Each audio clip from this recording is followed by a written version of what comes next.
Now the sunshine brings the light. Fill me out with a flame. I will let you in this game. Take me out when I'm down. 'Cause with you I'm safe and sound. I'm safe and sound. I'm safe and sound. I'm safe and sound. I'm safe and sound. I'm safe and sound. I'm safe and sound. I'm safe and sound. I'm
safe and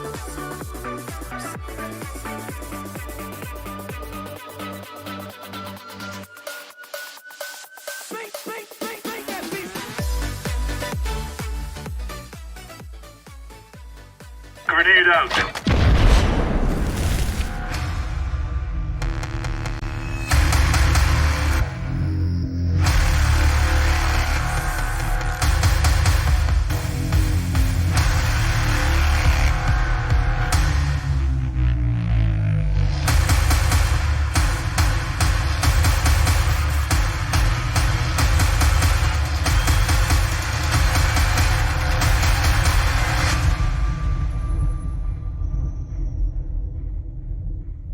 Grenade out. What's going on, guys? Welcome to Skyline League, brought to you by IHSE. We're here on the IHSE Draco channel. My name is Fiorme, and I'm a lonely boy this evening. We've got 3 great matches for you. We'll bring some co-casters in at some point, but it's going to be just me and you, chat. It's me and you tonight with that really deep, special connection. We've got BDO versus High Point University coming up tonight. I'm pretty excited about that. We also have, I had a whole list of them and I lost all the matches. We got BDO versus Team Elixir first up tonight. Then we're going to move into Muffin Men versus ASU Maroon. And then from there, we've got High Point University and Wasted Fees. That's right. 3 matches back to back to back. And of course, we can't do this without IHSC and their huge sponsorship that they gave Team Skyline League this year, bringing you that huge prize pool and all the cool production stuff that you see on the channel. What is IHSC, you ask? Well, you know what? It's pretty cool. They are a KVM product extender company. What they do is essentially think of your big tournaments. Think of something like, you know, the Optic India incident where Forsaken was able to stick something into that computer and be able to cheat on LAN. Well, their products make sure that kind of stuff doesn't happen by extending that USB, the HDMI, all of that stuff. Put the computers in a safe area in the back where no one can get to them. And their boxes on the front will bring 240 hertz to the monitors so gamers can see at the exact refresh rate they need to see at and be competitive at. They'll have lagless and lossless mouse and keyboard inputs. It's like the computer's right next to you and you're plugged directly in. They're so great. And of course, we'll have more to talk about with that throughout the course of the night. But for now, I mean, we get to talk about match number 1 tonight, and that's going to be BDO versus Team Elixir. I mean, I don't think I've got the opportunity to cast either one of these teams yet. I'm trying to think. I might have done BDO but it's going to be kind of an outlier for me. We don't know what map they're going to be playing yet. We don't have the players in the server quite yet. So I don't know, man. It's going to be quite an interesting one, but we'll see. Um, I think the best thing to do right now is we're gonna jump to break until we get our matches underway. I don't want to kill myself quite yet. I want to be fresh and be excited for you guys. So we're gonna be back in just a little bit when we have our first match ready to go. Grenade out.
Grenade out. All right, guys, we're here. We are ready. And we have Bubba's Day Off versus Team Elixir going into knife round here. I love that this has always been settled by knives. I think it is just some of the most fun. We'll kind of see. Are they gonna? It does look like they're gonna run straight at each other, which is always fun. And they're just not gonna waste any time. Look at that. Talkie's going in, and Team Elixir immediately take down 3. But actually, a big fight back from Bubba's Day Off, and it was a 2v1. But it's gonna be Kotov taking down Taxi. So we'll see here. What do they plan on doing? They're gonna stay or switch here. Not sure. We're gonna have a quick skin change here. I'd assume that most likely they're gonna want to switch. I think taking CT side is a good start. Well, let's see what Zenith decides here. So yeah, there we go. They are gonna switch. Elixir gonna take CT. Bubba's Day Off gonna be on T.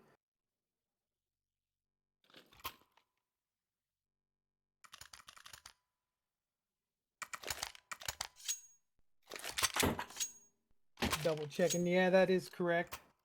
I think it's just backwards on the stream. Alright, well, they're going to start pushing for it. It looks like it's going to be a quick B hit here, but look at the information. You can see that Elixir's actually already pushed up pretty deep. But as they come down, the flash is there. Talkie's going to find 2 right off the bat. Can't come up with any more.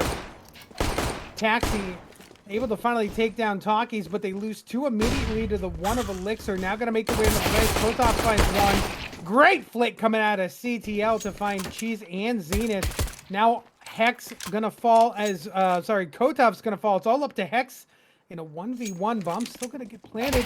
And there it is, an easy pop-off on the site as Elixir will take the first round.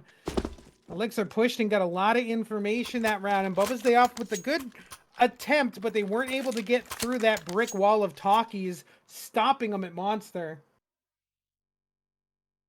And they're going to put a lot of money into this round, going down to below 150 on everybody. We've got 3 FAMASs, the MP9 and the M4, with Hex's 2, able to pick up a little bit of extra money there. Once again, they're going to push up pretty deep. It looks like it's a bit of a B split here once again. Molotov will slow down the pace of Bubba's Day Off. Hex with a peek, doesn't see anybody. Zenith will get to that other side, and I'm not sure Taxi saw that. Did dig big, though. No, they have no idea. Big flash comes in. The spray comes down, only able to find 1. But it's time for a little bit of cleanup. And that's exactly what's going to happen over on B side. Is now Taxi finds himself all alone. Might as well use that utility. And now they know he's there. Talkie spots him out. Easy headshot. Taxi really giving away his position there. Was hoping that maybe they'd find a headshot through that smoke, a little bit of damage. But they're able to bring 2 FAMASs and an M4 over into this round. So they're going to pick up another FAMAS, another MP9, assuming there's no head armor. Maybe assuming that they're not going to be fully kitted out. But honestly, Bubba's Day Off going to have a great set of utility here. Full AKs across the board and armor with those helmets. Split goes a little differently this time. We finally get to see what Talkies is going to do with that information he gets, and he does nothing. Bomb still heads over into water. They've got Hexes there. Talkies going to start the round off by picking up CTL.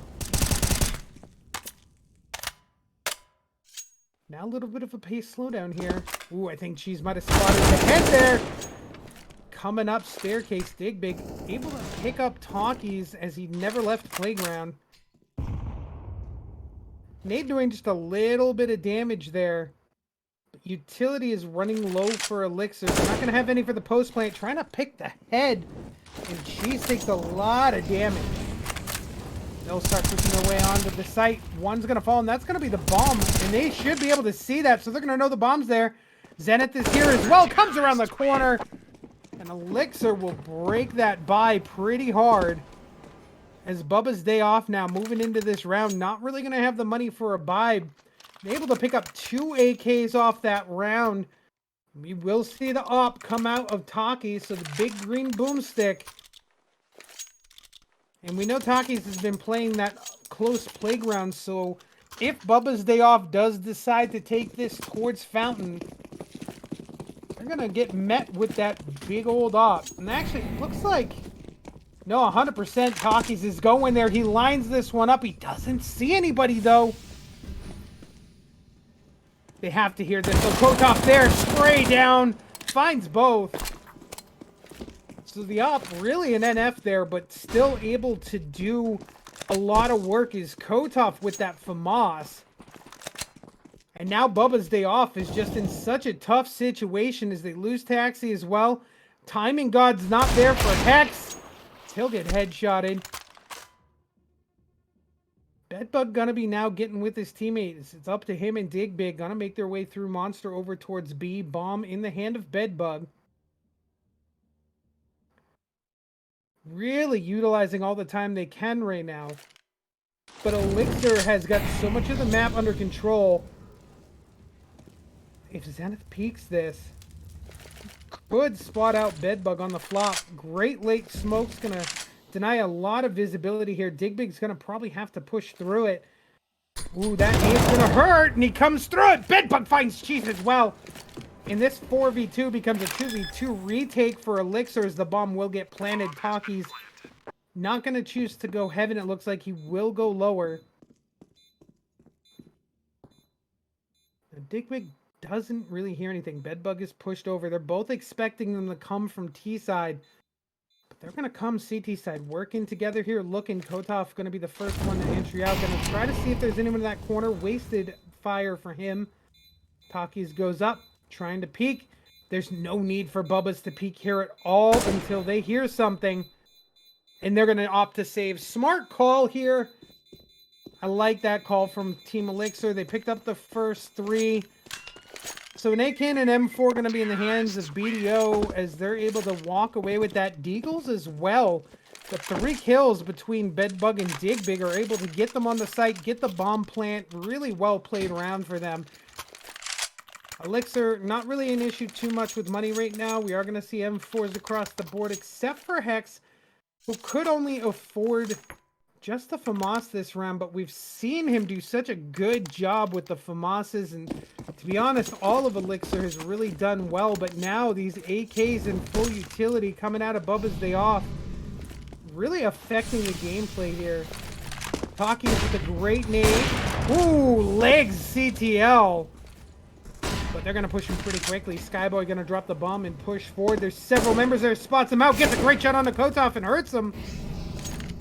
But it's not going to be enough, and smart play from Elixir. They're going to fall back, get into a better position here, but this looks like it could be going towards A. Utility going out towards it from BDO. They've got a lot of map pressure now. They've literally cut off over half the map, but Kotov is there. Finds Skyboy. Hex will remain unfazed. Now the bomb might have rotated connector. Bedbug's going to be long talk. He's trying to spot this out. But they have taken the bomb towards water. Still members of Elixir there. Elixir has been forced back, but they have not lost grip of these controlled sites yet. And this is a great smart play coming out of BDO as they are 100% trying to draw some attention, and a flash from Taxi. Or I'm sorry, the flash from CTL is going to find Taxi a frag there. And now as they make their way onto the site, they're going to get this one relatively uncontested, and it doesn't even matter because they're going to win the gunfights as well. As BDO will move in, and it's going to be up to Kotov and Talkies. Low on CTL, spots the head, finds it. 2v2. It's up to Digbig and Taxi this time. Trying to find the angles, but a great angle from Digbig here is going to find a mow down. And that's going to be BDO picking up a second round here. As Elixir puts 3 on the board, but then loses 2 straight and is going to have to go on to a save. This eco round going to be relatively tough for them. Probably going to allow the opportunity for BDO to tie things up, but I love seeing the raid boss out of Kotov. And I assume with where Kotov has been playing, we're going to see him probably push straight up through Playground. BDO's got to know that they're in that position. That early flash not going to do too much. Taki actually chooses to go connector with Kotov instead. Digbig's going to be here right around the corner. I think he might have heard something. Molotov trying to force them out of position here. They're moving down. They find two as Skyboy gets that raid boss out and pretty much says there's no way this is going to happen and takes them both down. She's dropping. They've got two guns right now. Skyboy and Digbig's off, but again, the money's there. BDO doesn't really have to worry about it too much, and Bedbug's just going to rush over to the site and plant on A. Going to be a tough retake. Zen did pick up the AK, but with just a 21-26, I think it's a $2,400. I can't remember exactly how much it is they're going to get for the loss bonus here, but it's not a lot of money. And there's really no point in pushing this. They both have weapons this round. And I mean, Taki's with 1900. He's barely going to have enough to pick up an M4, let alone have anything with it on the next round. You could, if you're feeling confident, pick up an M4, not worry about the head armor as much. But at the same point, BDO has not been incredibly devastating with their utility. When it comes to straight utility damage so far, I mean, they haven't put out more than Team Elixir, putting just about 95 on the board, if my math's correct, 96. While it's close there. There's 98 plus 99. It's 119 utility damage coming out of Elixir. But it is going to be a full buy. Relatively good utility here. Hex the only one without head armor, along with Cheese.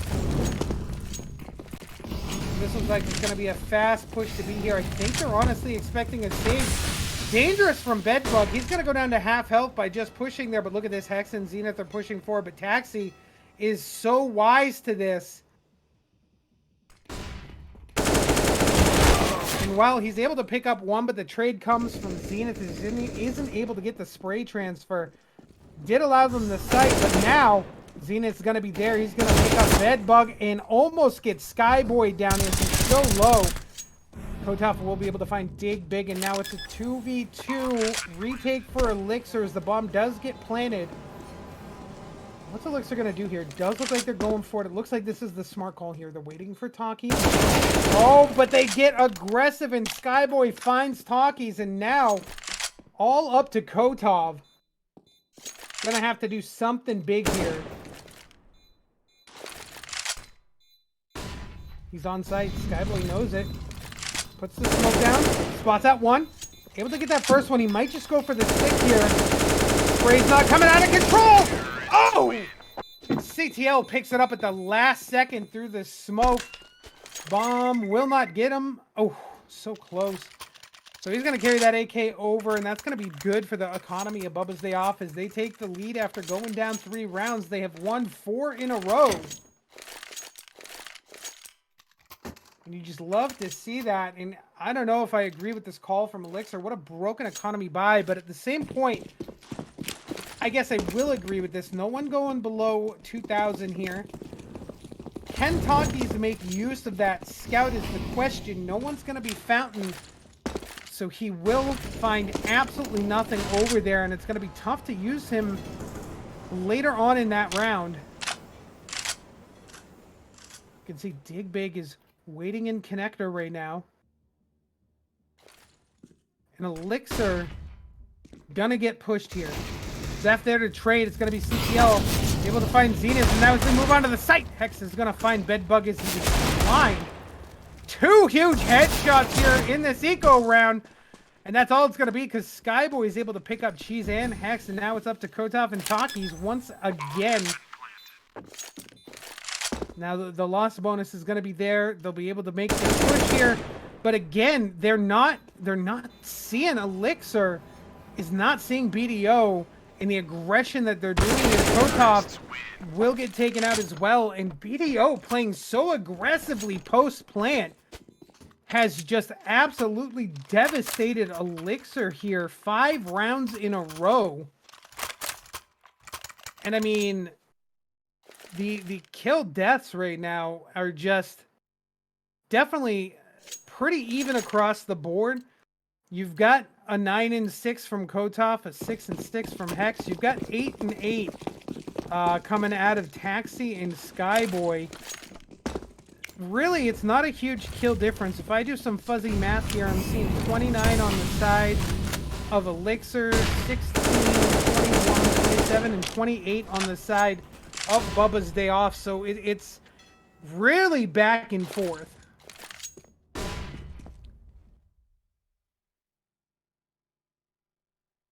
He's going to be a wide open Bob site if Bubba's Day Off continues to push this one long. They've got 3 members of the team already there.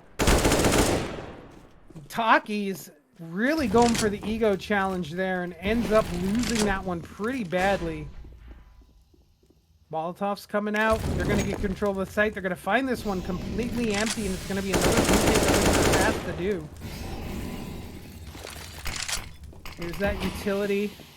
Not a lot of post-plant utility available, just some flashes. She's going to pick up CTL as he actually snuck by Dig Big. But Dig Big is able to pick up one and then try to do the spray transfer. Doesn't onto Cheese. So Cheese will find his second of the round, and that's going to help out Team Bring this one into a 2v3, but Hex will fall, and now it's all up to Cheese, able to pick up one, looking Optimus for Bedbug. But he doesn't realize that Taxi pushed all the way up through bathrooms, came back out on the flank long, and Bubba's Day Off is really, really coming together. Money's going to be tight once again for Elixir. And, you know, Elixir really, really wants to pick up a few more rounds here. Overpass one of those maps that you really need to get 6, 7, 8 plus on this CT side. Doing so on that T side already, I mean, it's made it very, very healthy for BDO moving forward here into their next half. But you cannot write off this half yet, and you cannot write off this quite yet, but that's a big flash. Actual team flash. Cheese flashes Hex. Big will be able to pick this up, and now the aggression trying to come out of Elixir is not paying off at all, as BDO is just tearing them apart. An open bomb site, and that's going to be a plant. Dig Big is going to be over there with Zenith, and we'll see if they end up spotting each other out. He's got to have heard him in something.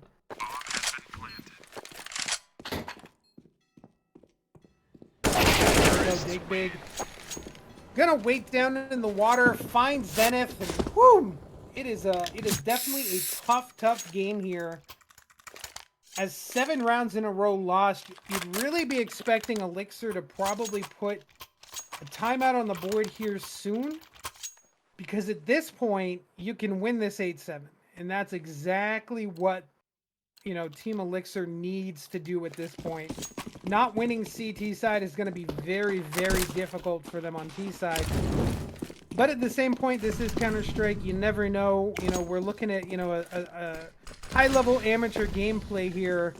And to be honest, these teams can, out of nowhere, just have incredible T sides and terrible T sides. So who knows? Maybe that's the case with Elixir here. Toxic is going to get blinded, but he's going to turn and find control. But Dig Big is there as he leaves his back open.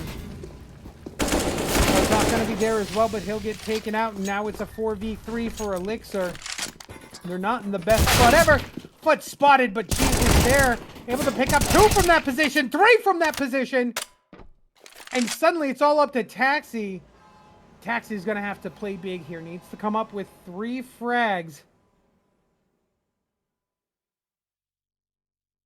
At least get that bomb plant and defend it. Looks like he might want to work bathrooms. He's actually making his way back to the steps. And he'll go back down. He's actually going to utilize as much time as he can. There could be a call to save it here. He does have a deagle and an AK. He's going to line up a very interesting smoke here. And here comes that late round smoke out of Cheese. And Taxi is spotted. They're going to make the call that he's A. You can see the rotations coming out of Hex and Zenith. Flash will go over the top. Doesn't really work. As Cheese will fall back to bank. Taxi going to try to clear the set as best he can. It looks like he can get the plant. As the rotation did not come in quite fast. So he's going to be on that right side. Gets picked off.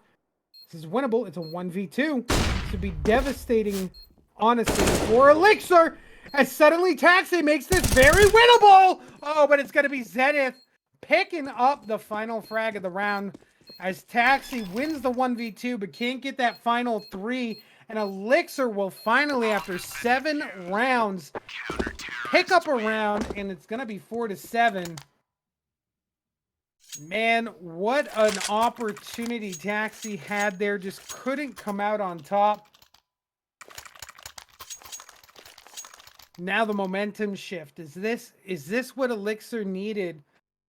They don't have money still. And furthermore, if they lose this round, they're going to have even less money. The $1,900 loss bonus, they're going to have nothing moving in to round 13. So round 12 going to be so critical for them. And here comes that early utility out above its day off. Flash is coming out. No one's going to be in water. He's going to play the sight back. Nice little cheeky boost is going to find Dig Big. As he had no idea what's going on. Here's great information coming out of Kotov. He's going to be able to peek out long and realize no one is there. He's got backup in talkies as well. They are leaving main lane very open. Bathrooms is wide open at this point. They've got talkies kind of in that corner. But a lost gunfight by CTL, which is something we've not seen here really, is going to make it tougher for BDO. It's 3v5. They're going to find the first one and make that a 3v4. But they fall back. They just don't have the team there yet. And as the team makes its way over, the flashes are going to come out. They're going to start pushing. Dead find Zenith, and then Skyboy going to open up the rest of the site by taking down Cheese. So they're going to be able to get the bomb plant. And once again, it's a talkies and Kotov retake with no money. And I'm sorry, there's no way I'm sending talkies in with that op at this point. And you can actually see they want to go down connector. Maybe I think this is the play to get some exit frags. Yeah, Kotov does not seem to be pushing in. He is trying to clear water, but that's realistically going to be it. Bubba's has control of that bomb site, and it is not going to be anything they can do. And talkies will save that op into the next round. But man, I mean, you're going to have 2,300 on Origin, 2,300 on Zenith. But that's huge coming out of Kotov. He's going to pick up that AK and save it. And actually, that's 2 big guns out of the hand of BDO. But realistically, Taxi has $15,000 saved up. 84 for Dig Big. I mean, money ain't a thing for BDO right now.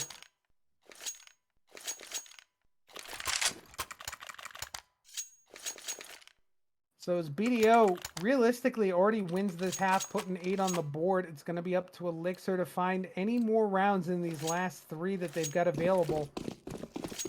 8-7 going to be the best possible score line. Really what they want. If they take T-side with 4, it's not going to be good at all. Talkie's still going to open up the round onto Skyboys. He's peeking out Fountain. Finds them on that left edge. There were others there, and he made that call, and you can see a little bit of aggression. They're going to hold those angles, but they're going to start pushing forward. Kotov's going to find some damage, but tries to throw a nade. He does successfully, but this is tough. Finding the angle. Talkies just could not hit the shot, and his elbow was just getting absolutely destroyed. Zenith in that smoke finds Bedbug as he pushes B for information, and now he can make the call. There's no one B side. There's utility coming down A side. They've got to find both Cheese and Hex on the site. Both of them over towards Optimist. This Cheese going to be able to pick up the first of 1, but that's all. As Dig Big and Taxi will take them both down, and it's all up to Zenith here. Zenith is going to push his way forward. He's got that AK.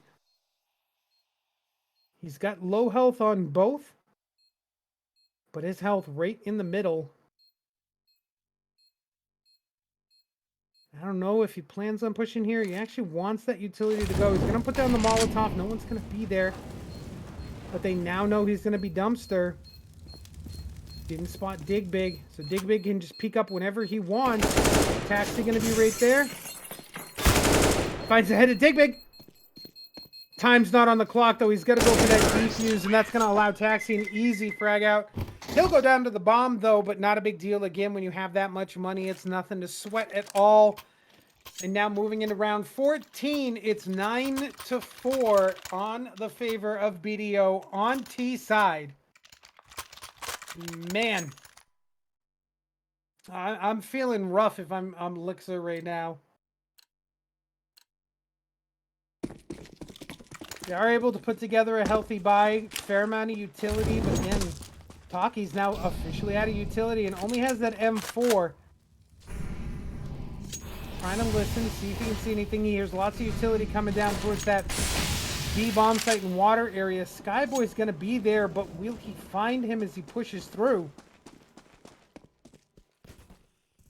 Skyboy, who blindly did it as, again, it's going to be a rough one. Kotov flashes a teammate, and that allows BDO to pick up that frag on such an important player. Taki's, has been so good so far. I think the scoreline that he has of 7-11 doesn't really tell the whole story. He's been so impactful.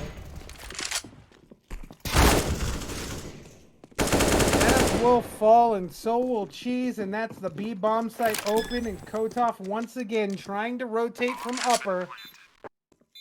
As he rotates from A all the way down to that B bomb site that BDO has gotten complete control of. They still have utility, and they're going to put some of that down. Kotov's going to go heaven. He's able to pick up 1-2. Suddenly it's a 1v1. Elixir needs this bad. Skyboy still has a nade and a flash. Smoke for Kotov. He's going to know he's right there. Time running out. Smoke will go down. And yeah, what a great smart move from Skyboy. Knows that he doesn't have a lot of time, so he's going to put down that the smoke as soon as possible. And as soon as that smoke goes down, the peak from Skyboy, and that's going to be a found round once again in double digits for Bubba's Day Off on T side. And this is big.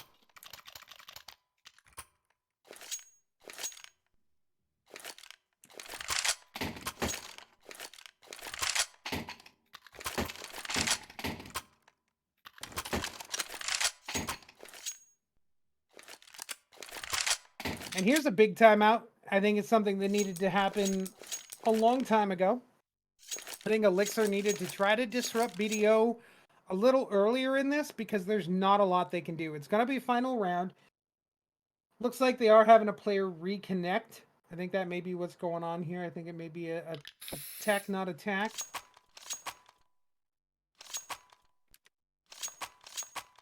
But at the same point, I think that's a really good point to make for Elixir, is Elixir has not taken the opportunity to disrupt BDO's momentum. They were able to pick up the first 3 rounds and then immediately lose 7 in a row. And then able to pick up just 1 more round so far. And honestly, Elixir's in a must-win situation here. They need this 5th round. They need to be able to make a big play here with such limited capacity. 2 MP9s. They've got 2 M4s and a FAMAS, but utility is there. It just needs to be used properly. Hockey's going to go aggressive with that MP9, and he has backup from Kotov here. So not able to follow up with that. And now look what happens. They don't watch their back. Kotov's able to pick up 2, but Skyboy is there. Now there's 3 members on him. He'll get taken out as he moves up, comes out of stairs. Now it's a 3v3. Kotov finding 2, very big for Elixir. And now Hex is going to be able to find 2 as well. It's all up to Skyboy here. Blast himself, but he'll find Hex. Can't transfer the spray. And there we go. It's going to be a 10-5. That was a big round for Elixir. It was a round they should not have won, but they were able to put together and use those limited resources that they had and make this one work. So 10-5, what do you do at this point if you are Team Elixir? You have got to get map control on this point. You've got to get early picks. Watch for BDO aggression. I'll be very curious to see, is this just going to be a straight B rush? Because it's a very low energy pistol round that they could do. Looks like it'll be an interesting split. They are sending some connector. BDO, opportunity for CTL to kind of say there's nothing here. So they're going to know this is B. You can actually see them falling back. They're going to allow Elixir a lot of room on this map. And now Bedbug gets a little 17 health peg. And that means they know that there is a lot of action going to be B. Digbig should be able to find at least one or two here. He's got Hex and Talkies right in front of him. Here comes the utility. Flashes are going to come out. Oh, that flash was perfectly timed, but it doesn't help. Zenith is going to fall. And the big flash here finds Kotov blind, but not enough damage comes out of Bedbug. Luckily, Taxi's there and able to help, but the rotation comes in, and they move this 1A. And they're going to rush this site and get the bomb plant. So a big $800 in the pocket of Elixir. BDO's got a 4-man retake to do here. Make that a 3 as Takis immediately gets a big headshot. And as they push their way in, BDO tears apart the defense of Elixir. Cheese has to peek here, and as he does, Digbig is waiting. USP trained on the head. What great object permeance to know exactly where that headshot level is and be ready. As Digbig will defuse as well. And that money going to Elixir big, but that pistol round going to BDO is just even bigger.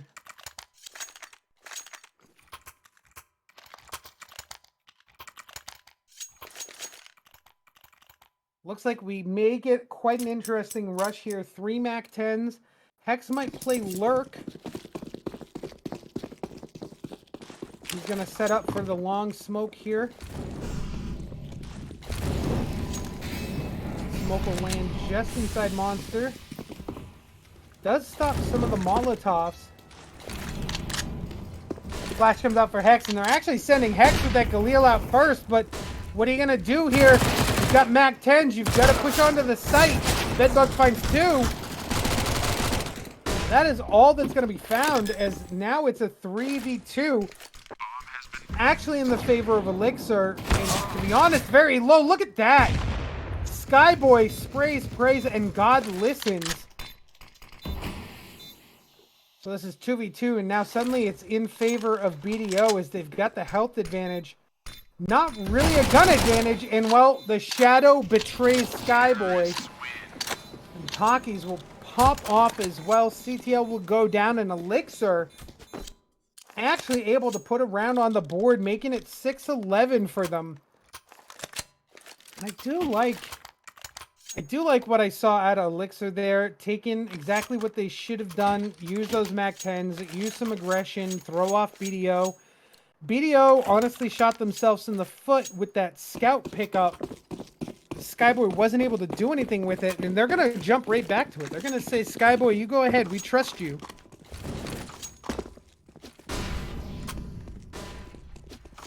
Now, he made a peek here. I'm not sure what information he got. Long is open. Taxi will get taken out. It does put down a little damage onto Zenith. The stack will not find anything in water. They're going to push their way up along bathrooms. The bomb already up there. Zenith going to lead the way with Hex at tail. And they make their way onto the site. They're going to be able to plant this one pretty easily. And Skyboy, once again, he's got that scout. And it's just so hard to do anything mid-range with it. Looks like Elixir is actually going to get control of this one because there's just so little you can do money-wise on CT side.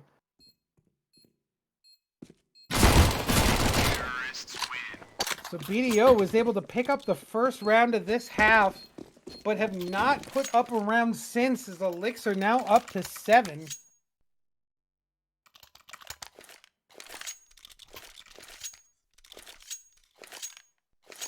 And to be honest, I mean, you've got the timeouts for it. If I'm BDO, I'm calling a timeout here. They've got no money. They have to literal full save here. And it looks like they're going to do a long / fountain push. And it actually seems to be the right read as the bomb is heading through playground right now. As they come around the corner, they spot him out. They're able to pick up 1. 2. Oh, they almost get 3, but what great movement coming out of Kotov. As he's going to run to those stairs and try to get down lower. But look at this. Now guns are in the hands of BDO, and it's a 3v3 with Kotov at no health. Same with Taxi. Okay, very interesting. They rotated down and then rotated back, but now control of the bomb is in the hands of BDO. Find CTL. Zenith will trade elsewhere. Going down to the hands of Bedbug. 2v1. But a sneeze could take down both of these players. There's one, a chew. He's going to know he's right there. Gets a bullet off, but Hex able to finish it off. And Elixir in a very scary round there.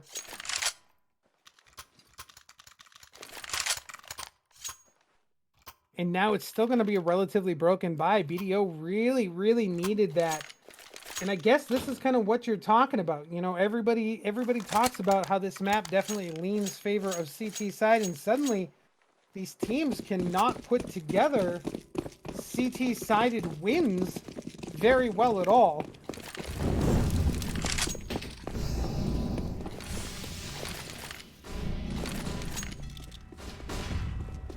Gonna be a quick push here from Elixir as they begin to move towards that B bomb site. Lots of utility go down. And then they wait. They're waiting for aggression from BDO. And well, that's what happens. BDO does get some aggression and they end up finding 2 kills. Only losing Bedbug. So Cheese and Zenith out till the next round.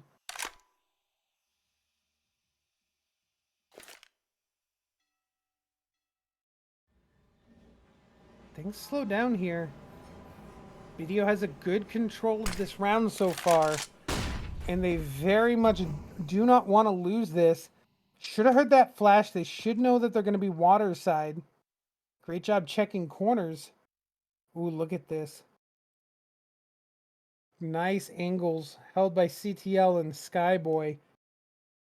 But there's not a lot Elixir can do. It looks like they're prepping for a B push here with just a little bit of time left. I'd say probably 30 to 25 seconds. They are steadfast. Are they possibly saving with that op in hand? No, it's going to be a 20-second push, and there they go. They'll make their way onto the site. They're going to drop that op temporarily, but look at the crossfire. And in that crossfire, Taxi and Digbig will pick up 2. It's all up to Hex in this situation. And they know exactly where he is, planting the bomb right on the side of the pole. And well, they're going to pick up the guns they want. They're going to get the defuse they want. And that's BDO putting a round back on the board. So not only that, they pick up 2 AKs. They pick up an op. Pretty big stuff coming out of BDO for their 12th round win. Elixir losing too early really bit them hard as BDO was able to get great crossfires set up.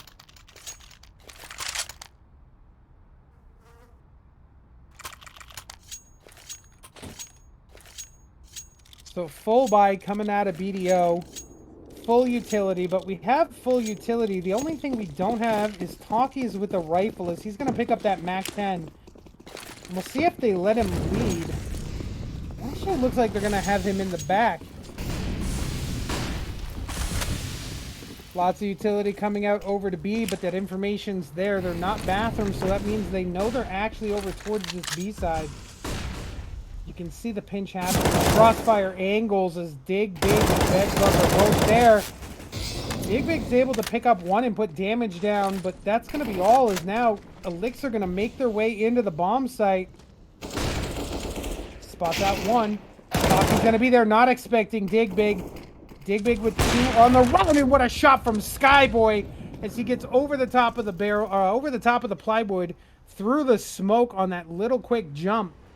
And suddenly Kotov all alone with a Molotov and an AK. 3 members of BDO, and BDO now looking pretty prime to take this one. As they're looking to put their 13th on the board. I mean, it is Kotov, though. Kotov been very strong this half. 19 and 16.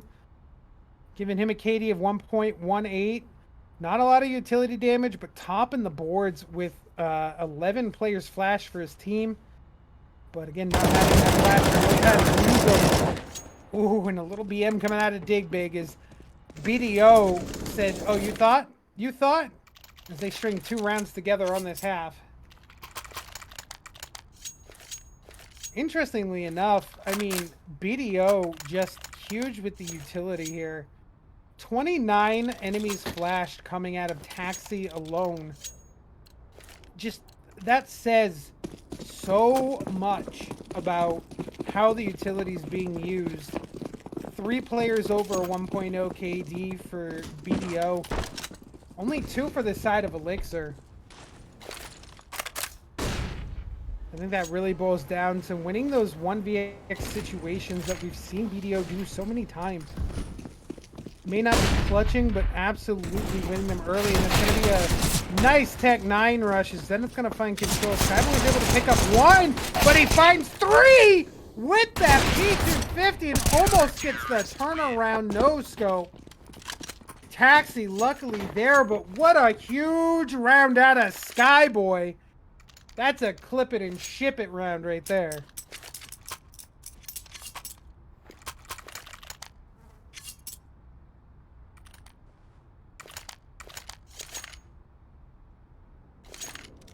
So BDO sets themselves up to get on map point. They've got 14 on the board here. Plenty of money in their pockets right now. I mean, at least enough to survive one more round if they lose. And Elixir running off of that loss bonus at this point as they've strung 3 wins together. Bubba's Day Off really trying to close this one out.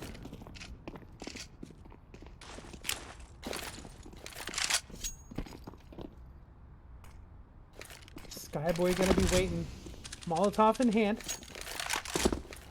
Wants to wait to use that as long as he can, but look at this play from Bedbug. He's gonna flash over the top here. Looks behind him. There is a player there. There's one pushing on the B right now. It's gonna be Hex. Talkie's at 1 health somehow. They'll start shooting at Optimus. Hex not gonna... Oh, there he is. Hex on the lurk finds one. And actually, what a great play out of Elixir. But, wow, Bedbug is going crazy. They couldn't get the bomb planted in a great take onto A, but a fast retake from BDO means that now it's all up to Hex in a 2v1. He's coming dumpster. Bedbug's trained over there and sees the flash come, turns away from it. And Bedbug gonna find Hex, and that's gonna be map point for Bubba's Day Off. So now trying to take the match itself. And they'll go double the rounds Elixir was able to string together if they can. And of course, guys, make sure you don't go anywhere. We're going to have a very short break, and then we're going to move into our second match of the night. You can do exclamation point matches to find out all the matches we've got tonight, because we've got a triple header.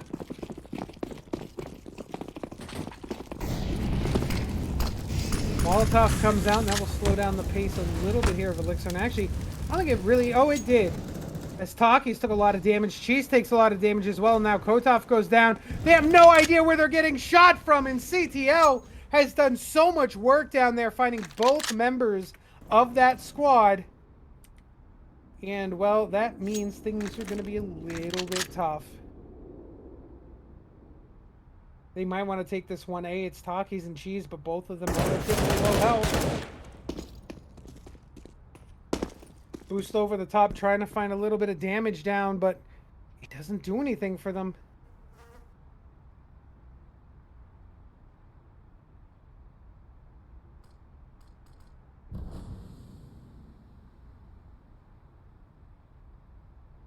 BDO has a lot of map control here.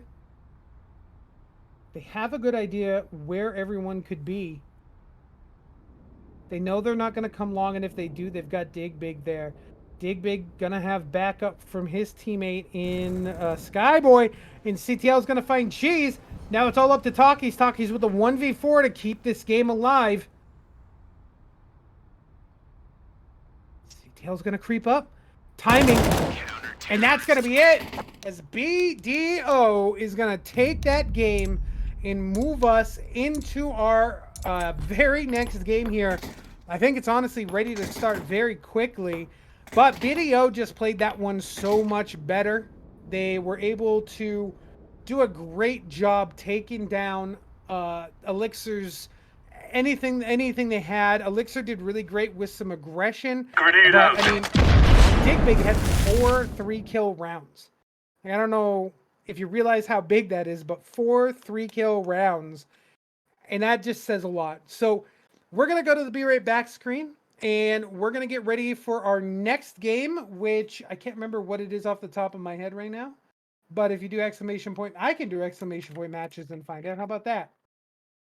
If I could type. I can't type. That's right. We've got Muffin Men versus ASU Maroon coming up very shortly. So we will be right back here on the IHSA Draco channel. Make sure you hit that follow button. And we'll talk to you in a minute. Grenade out.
can't look you in the face. I don't wanna have to lie. I wanted this love to survive. Now when I look in your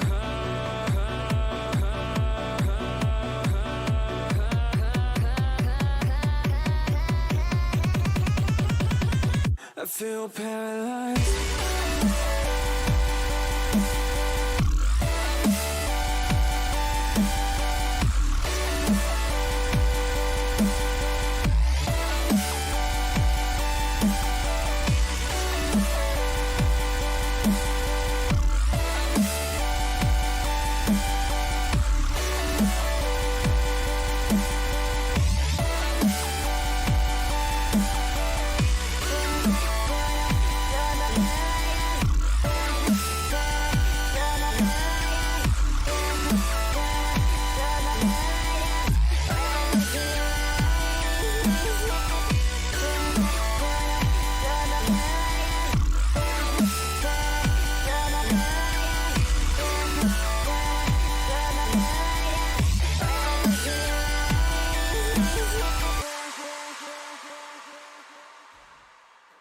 Now I know it's over.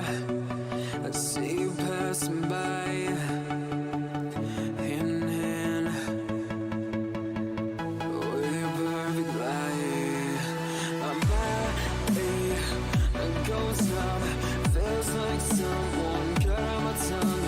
I didn't know a heart could die this young. Oh, now when I look in your eyes, I feel paralyzed.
When you want to get off the darkest ground, but gravity pulls you straight down. Earth from a bird's eye view. You should grow feathers and see this too. Grenade out. All right, we're back, guys. Muffin Man versus the Arizona State Devils, also known as ASU Maroon. We got Knife Run here, and we're going to be playing Mirage. So very different change of pace. We don't have the elevation changes like we did. We've realistically got 3 major lanes that players need to look for. So who's ever taken that T side really has got to spend some time trying to get control of middle. Middle's going to be very I'm choking on air because I'm talking so much. Middle's going to be very important. You've got to find control of the middle and cut down as much as you can.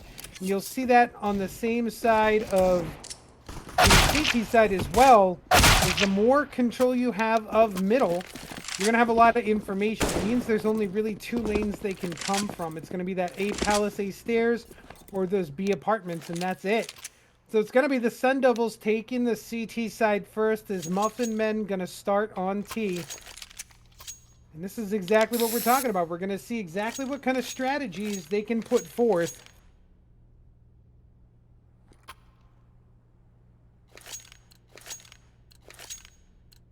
We're going to see a pistol pickup from Sad, as well as Mr. Nightwing. They'll put a flash in his hands too. Armor pretty much on everyone else.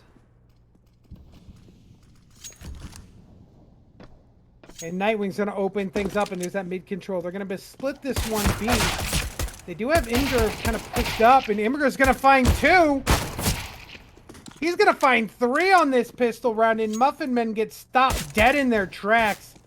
And now it's all up to Nightwing, and they know exactly where he is. He's going to pick up Peak. But Sad is here, and actually, it wasn't a pistol buy from Sad. He's just using the P200. P2000.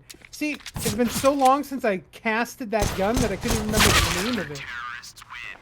Imgur with 4 on the round there. Sad will pick up 1 as well. And look how much money he's got. $4,600 already.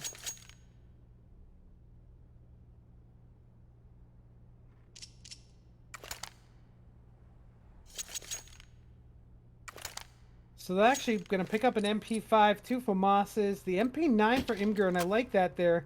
They do end up buying out. Based will pick up the M4, and they're in an early smoke window, and it looks like it's going to be a full rush over towards apartments. Or are they going to do my favorite strat?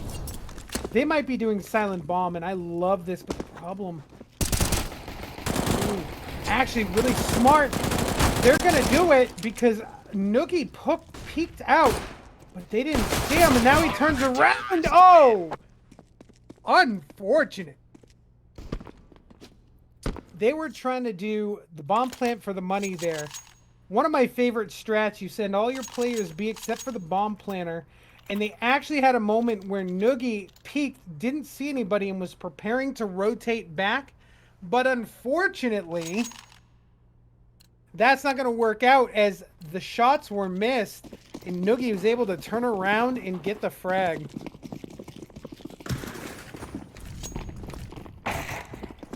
So now a little bit more of a widespread coming out of Muffin Men. They've got AKs now, and they're going to start using them as people fall in connector. Ooh, but look at this push from Based, and he's going to swag out, take down Sir Razor. But they've already rotated over, so it makes it a 4v4. But look at this. Based has all this info. They know they're not B. Now they know they're not middle, and the utility's coming out A, so they know they're coming stairs. And this should be relatively simple mow down here as Based gonna spray. He's only able to find 1, but his team is there. And, well, now it's all up to Nightwing. He'll go down as well. And Noogie actually making a fair amount of cash. I mean, look at this. He's up at the 7,200 and picks up an AK. That is a lot of money that he's able to get. And really not a lot of money on the side of Muffin Men at round 4. And we're going to see the D code coming out. We'll see if Nightwing grabs it as well. Nightwing will up to full save here, but Deagle's on the side of his teammates. And just a few... Just a flash on the side of Tweety. And it's going to be really spread out. They're leaving the bomb in spawn. Send a couple. They're going to go lower. They can hear Noogie. They know he's cat side. Tweety looking for aggression, and he's not going to find any. Ooh, with that aggression. Look at that. Peak able to pick up Nightwing. And look at this play from Base. As he was just waiting there. What a great spot from him.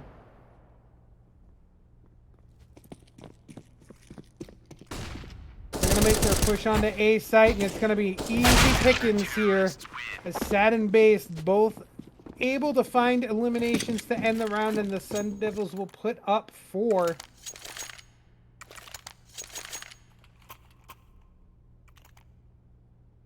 Nothing on the round for Muffin Men here, and they have not really been able to put down any real foot into the sand here. They're just kind of kicking it around.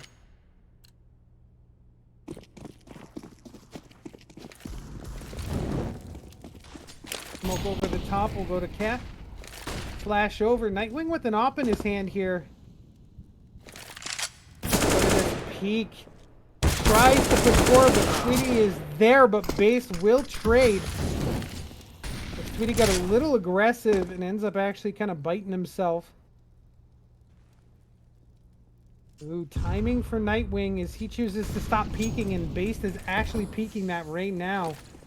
Razor spots out Noogie. It's going to be wide open. I mean, you've got Sad over there, but I think they're going to continue. And oh, what a bad flash from Yerbis. Not going to give his team anything. So it's going to be Nightwing who flashes over the top. Base did not get flashed by it. He's pushed up so far, and he's able to find one, but doesn't have the bullets to get the remaining damage down onto Nightwing.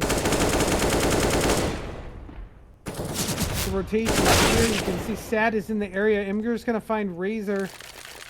Nightwing does end up getting Base, but he's getting pegged through that box.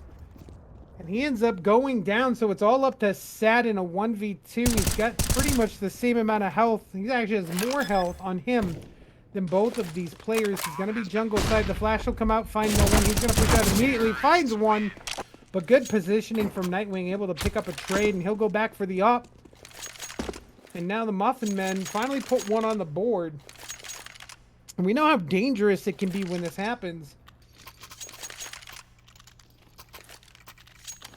Once you start to get a little momentum, we've seen so many times in this league specifically where teams start off and this is all the rounds they end up winning. So the Sun Devils need to make sure that they're able to just Taylor Swift shake it off. Look at this. Gonna be a little aggressive once again. Peeks here, and so is Base. They're gonna make something work as they find Tweety. Nightwing does nothing with the information. Nate'll come down. Hurts Tyler. Noogie will be able to find him. That nade's not gonna do actually much damage at all, as it only does 13 on the side. Dad is there. Noogie falls back. And not paying attention from underneath his peaks, finds Razor, and it's a 2v5. And only 13 damage has come out of this round so far for the Sun Devils.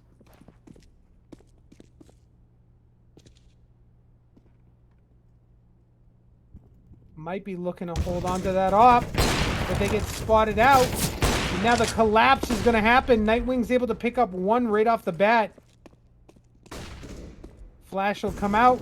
Ooh, Nightwing takes a big headshot there. He's down to just 20. He'll end up falling. His base is there. Yerbis going to pick up one. That's all he's going to be able to find as Imgur comes around the corner.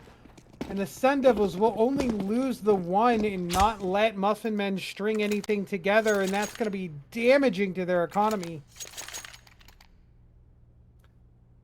Tweety, the only one who's going to be able to buy here. He's going to pick up the Tech 9, and it looks like instead of the Deco, we're going to see the Tech 9. Ooh, we are. We'll see if we waterfall this one in B. It seems to be the directions everybody's looking. If they do go B, it's going to be Sad and Noogie. Sad with that AWP is actually going to take it middle, so it's just Noogie all alone. As the Sun Devils are giving no space here.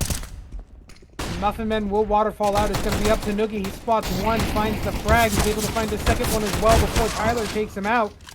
Imgur's going to be there, but now Peak is coming up. Catwalk, he's going to spot the back of Nightwing and find him as well, and now it's all up to Tyler. And a no-scope into the leg from base is going to take Tyler down. And, you know, Tyler able to pick up 2 on that round, but it just really wasn't enough. But it does really hurt the economy of the Sun Devils here. Imgur's going to be able to drop a gun over to either Noogie or Sad. And Base can as well. It's going to be an MP9. Yeah, 2 MP9s on the side of the Sun Devils, but now full AKs and utility coming out of Muffin Men.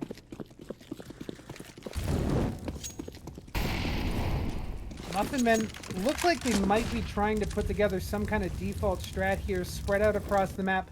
But again, no real information. As Sad is picking up all the information in the world and a kill on top of that, and an AK on top of that. I mean, he immediately upgrades his gun not more than 15 seconds into the round, and that's exactly what you want to see. Now Nuki's going to know that they're coming. The flash comes out. He's going to be able to get nice and close. And he upgrades his gun as well. And the Sun Devils within the first about 25, 30 seconds of the round have upgraded their guns, found 3 eliminations. And the Muffin Men have just fallen apart. They had an opportunity for A here. But at this point, it's going to get shut down very quickly as Sad's going to come around the corner, and he should know there's another one here on Tetris. Nightwing will find it in the trade from Peak. And the Sun Devils on a round with 2 MP9s able to easily upgrade. And now it is just Sad, and Sad will get a gun drop from Peak here most likely. And that's going to be a pretty easy one. As... again, money broken on the side of Muffin Men. Once again, they just can't get anything going. The Sun Devils are absolutely tearing the Muffin Men apart.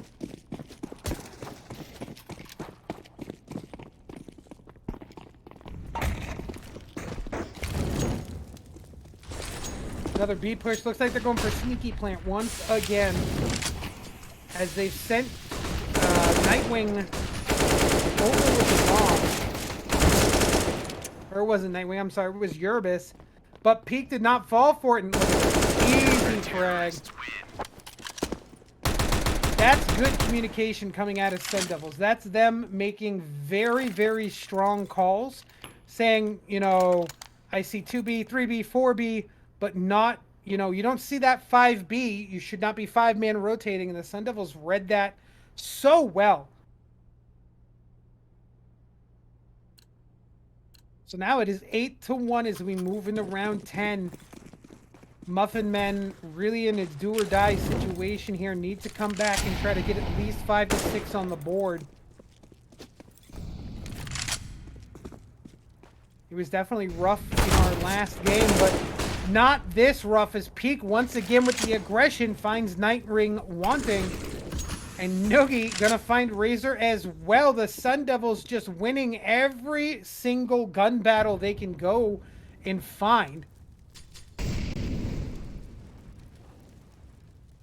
They're looking beneath. No one is there. If they do push all the way up, they might find Tyler.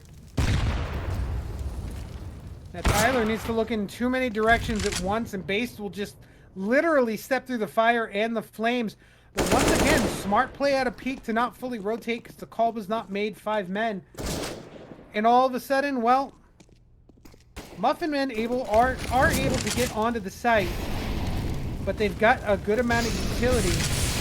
They put that down, but that utility gets completely countered in Base. I don't care about your smoke, but that does bite. Tweety finds 2. Imgur trades, but now it's all up to Yerbis in a 1v2. And well, Yerbis gets up on the box and ends up falling down.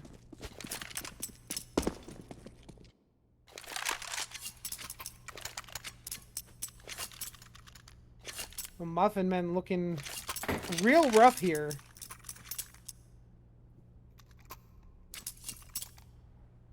And I mean, they're looking so rough that at $12,000, we're seeing Base go with an XM. Peak's going to pick up the AUG in itself. And this is going to be very interesting in what they do with it here. Looks like they're going to take this one over to B. Are keeping a lurk, but look at this. Base just going to push forward. Spots Tweety. And the Sun Devils have 0 respect for the Muffin Men at this point. And all this information. They know they're not A. Noogie's going to pick up Nightwing once again from that angle. But even though they've got a lot of information, they're playing fully spread out, still respecting the fact that rotations could happen. Tyler holding this angle once again, putting damage down, and does pick up Noogie, so they think they've got B, but look how quick that rotation's going to come in. You've already got Imgur there. Yerbis trying to find Base, and he does, so that XM will fall. Might have had it if he had a better weapon there, but I don't think he cares too much.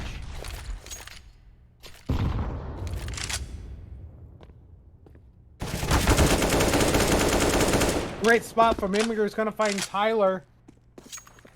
But once again, the Muffin Men overthink their strategy very hard here. Set themselves up for 1v1 fights as they push their way onto the site. are able to pick up Sad and make this a 2v2, and now they have a potential to get around. It's an AUG and an AK. Ooh, and he spots him right there. Picks up Sir Razor. Yerbis close. I think he spotted the leg. He's so low. He's able to pick up one. Can he find the other with 13 health? Diffuse comes out. Not a lot he can do. He's just going to stick it. Doesn't matter that... Oh, the Molotov does not do anything for him. Just hold on to the gun here. Imgur trying to find the edge of the steps. And that is so rough for Muffin Men. We move into round 12. And it really feels like at this point the Muffin Men are just literally tilted. Base gonna pick up the M2. I mean, the Sun Devils have literally just told the Muffin Men at this point, just uninstall, go home. And look what ends up happening with it. Nothing. Oh, he does get one. I thought he wasn't going to find anything. He's able to pick up one.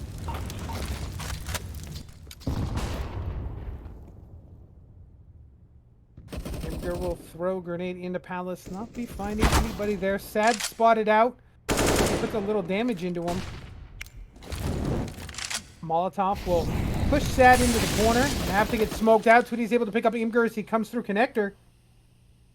Nightwing in a good spot as well. As the aggression comes out from the Sun Devils. Again, zero respect, and they're getting a lot of damage, but can they translate this into a round win? Once again, they're going to make their way over towards A, and the Sun Devils read this one 110%. Peaks will find one. It's up to Nightwing in a 1v2. Nice shot on the Sad. Peak finds the final frag. It's 11-1. And man, I'm telling you, this is rough if you're Muffin Men at this point. This could be a bad day. You know, this could be a great game to go and look at the play from the Sun Devils and what they have done to you. But this is a tape you definitely want to go back and watch. Looks like the Sun Devils have put a little more seriousness behind this once again. Money not going to be an issue for them for the rest of the game. Muffin Men, you know, they'll be able to buy, but not as well as they would hope. Noogie with aggression once more, spots that up top. Nightwing. Razor is going to open up the A bomb site and take down one, but they've got another one there. It's based, and he trades. Peak is on site as well. And now Tyler has got to get with his team. Well, and it doesn't matter. His teammate is down. They should know bomb is there. And what do you do if you're Tyler in this situation? He's going to come through connector, but the bomb is down ramp. So easy for this CT squad to get all over. As Peaks is going to push down into ramp. Actually, he's in Palace. Gives away his position. Able to pick up Noogie. Knows Sad is over there. They know he's on steps at this point. Peaks will come back.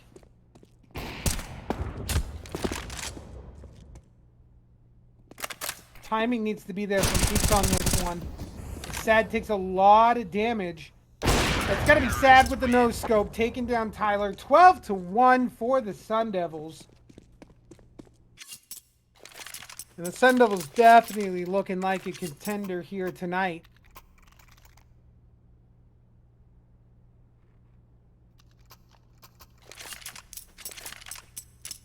Take a look at some of the crazier stats from this one. I mean, right now, Imgur is a 3.25 KD, sitting at 13-4. No utility damage, though. And to be honest, only 103 coming out of 2 players on the Sun Devils as Noogie and Base have those themselves. But this is going to be a waterfall out B. But it gets quickly stopped, and, you know, rightly so, as they did not have the utility they really needed to stop that Molotov from going off. So the fire grenade slows down Muffin Men, and that waterfall is nothing more than a babbling brook.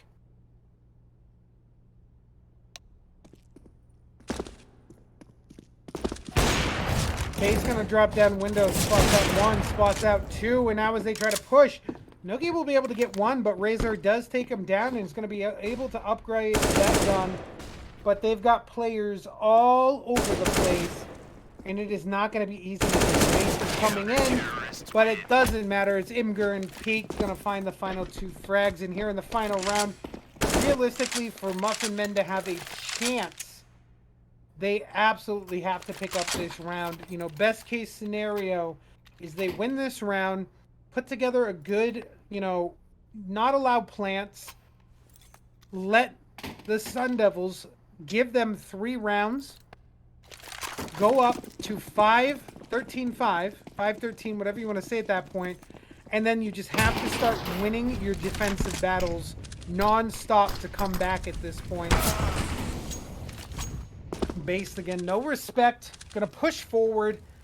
He'll go down early. Noogie giving himself literally no angle here. I love it. But Sad giving himself plenty of angle, takes down Tyler as they want to take this 1A, but they've got to contend with the Sun Devils squad.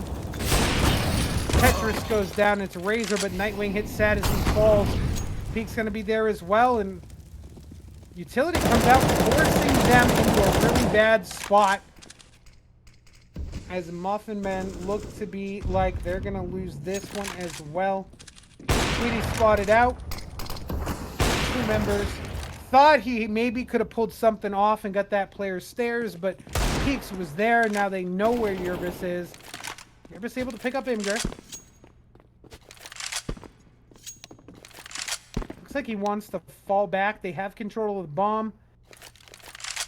Niggy going to hold one side while Peak holds the other. And realistically, Yerbis is just trapped at this point. Nowhere that he can go without running into a CT. The only thing he has in his favor... Oh, look at this. Peaks is pushing so far forward. He wants to get the Zeus. There it is. Oh. Oh, Muffin Men. I am heartbroken right now. 14-1, picking up round 5 only by fragging out, and other than that, I mean, I think they got the bomb planted and defused 1 time. That's it. The Sun Devils only had to have the bomb planted and defused 1 time.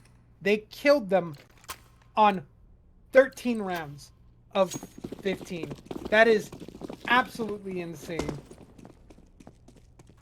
There is no choice here. The Muffin Men have to play defense here. They've got to win these gunfights. Peak's going to be right there, and he'll be the first to fall. Yerbis able to pick up Imgur as well. This is a good start. Based! Going to hit that headshot on the Yerbis and Tweety. Tyler's going to fight Noogie, but it's 2v3. Very doable. They don't have control of the bomb, though. The bomb went B, so the bomb will be down on the B side.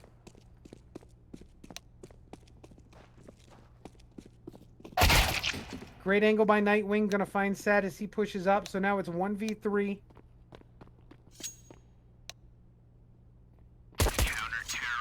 And it's going to be Razor who picks up Based here at the very end.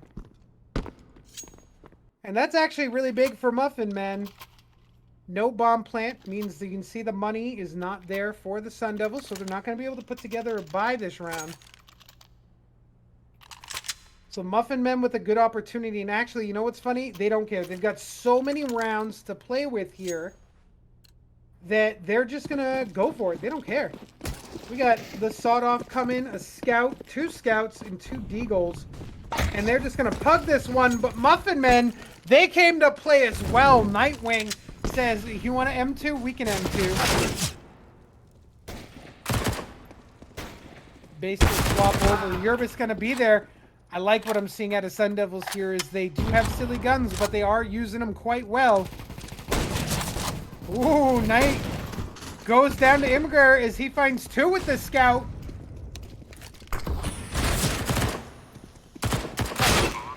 Three with the scout.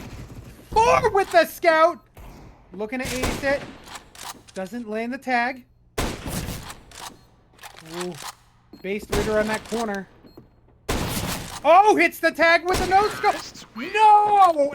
Amger with 5 kills on the round, gets the ace.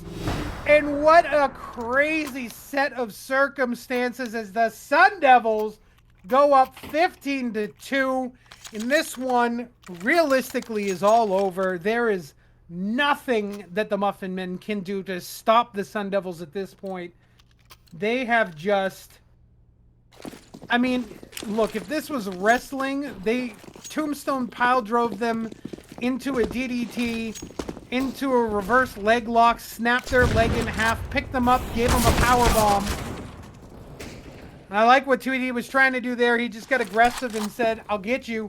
He does get Imgur, which, again, you know, that's the top fragger of this game right now, sitting at a sweet 3 on his kill-death ratio.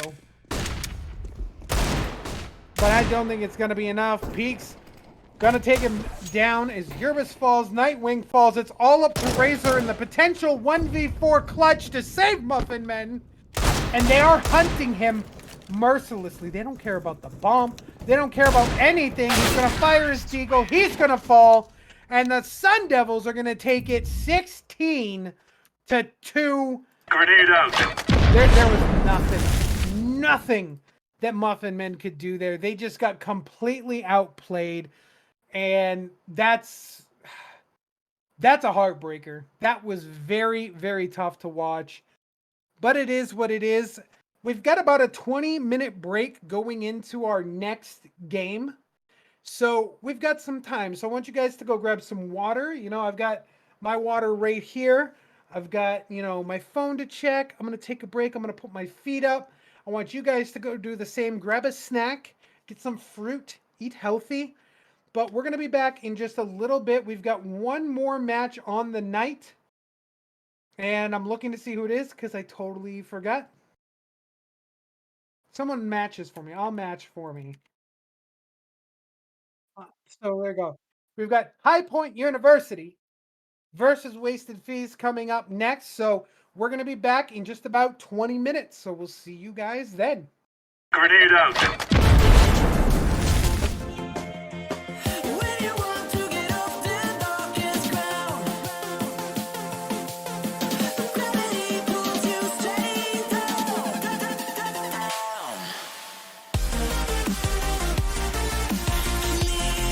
sky.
bound only by frozen memories. Lost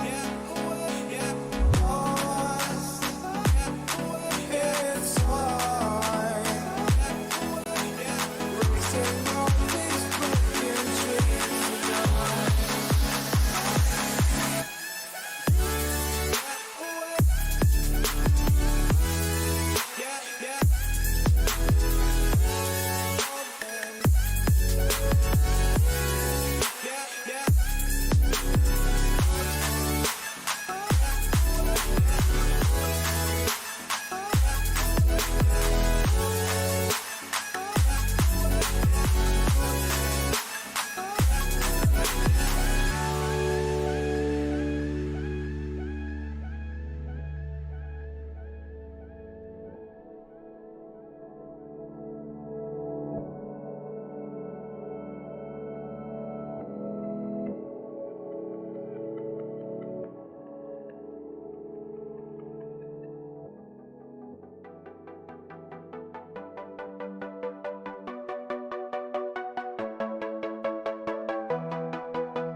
suffocating. I'm waiting and always hesitating. Kryptonite desires set my heart afire. Heart on fire. Set my heart afire.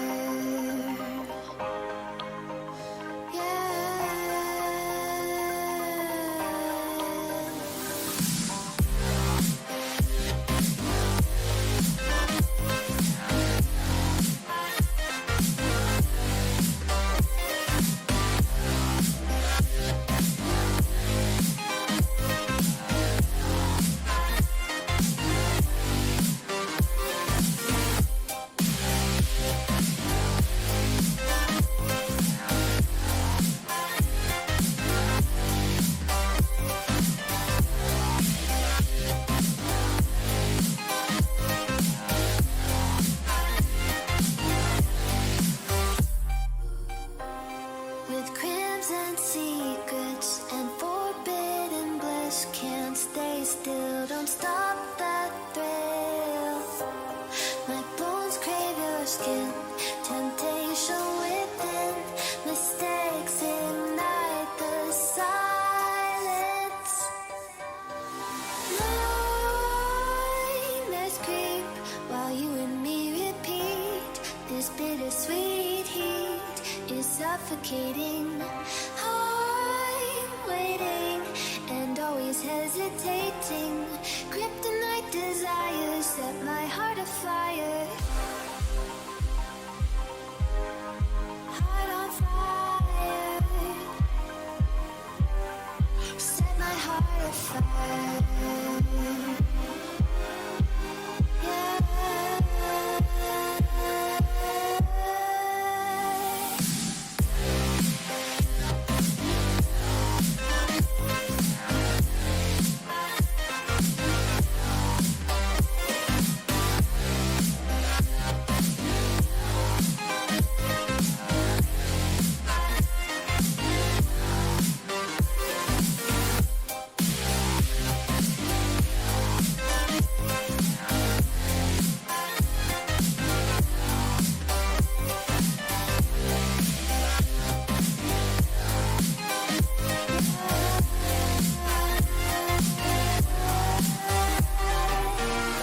Connect the dots straight to the start of intoxicating want.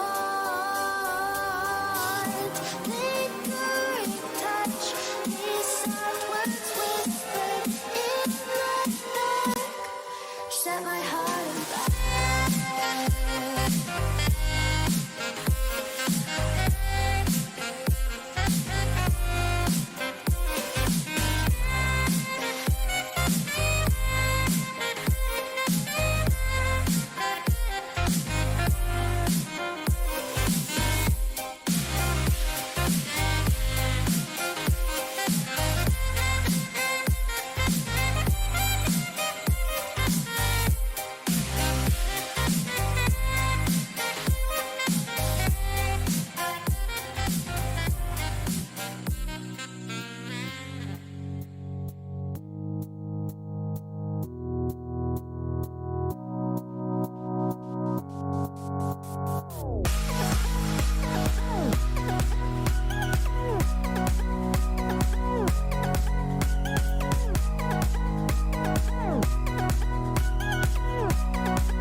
'cause we are trying to find a way to feel.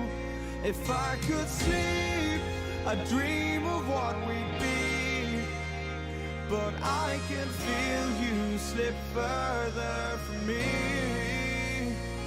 Oh, it makes it hard to be when you are all that I want but don't have. And I'll run into the sea, follow this heart that escapes me. It escapes me, and I'm lost. Forget me, all I was and become everything, all I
Although it feels like heaven, I can't wait forever. Old habits are hard to break. I'm losing faith. Maybe we're better off this way, but I'm still lost. Forget me, all I was and become everything,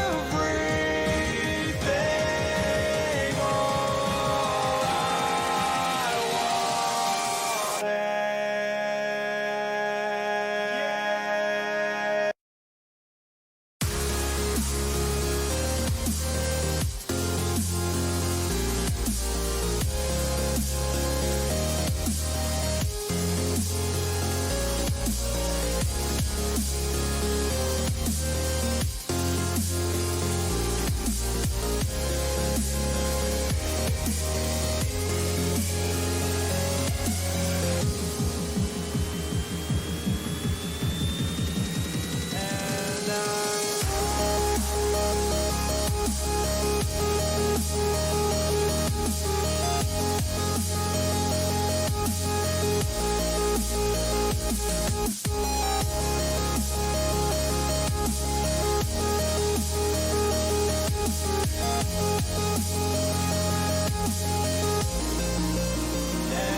happy on this island. Wanna be my farmland. I don't ever want to leave. I'm in a tropic club.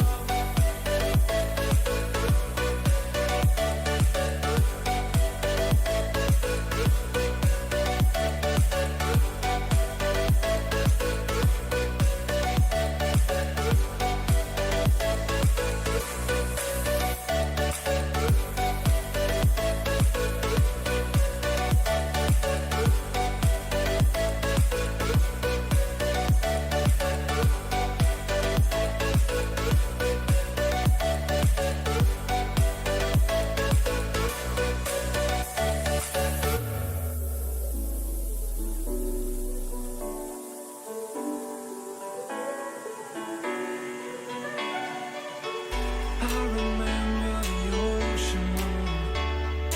Memories die out too hard. But we were traveling the mountains just to find the loudest tears. We set down by the fire, knowing we could aim higher, but we didn't know that yet. So if you want something to hold on to, gotta find it first. But here I am, 'cause I've been laying under palm trees, waiting for the summer, knowing there's nowhere to go. 'Cause I am happy on this island, wanna be my farmland. I don't ever want to leave, I'm in a tropic club.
I'm in a tropic club.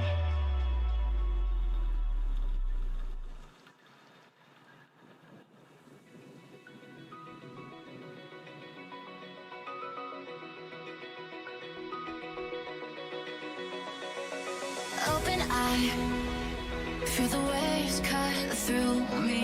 Hypnotized by the sounds I'm breathing in. Hold tight, chemicals collide. Hold tight, hold tight, hold tight. Dripping lights paint the skies, all because of you. Dripping lights paint the skies, only you.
Grenade out.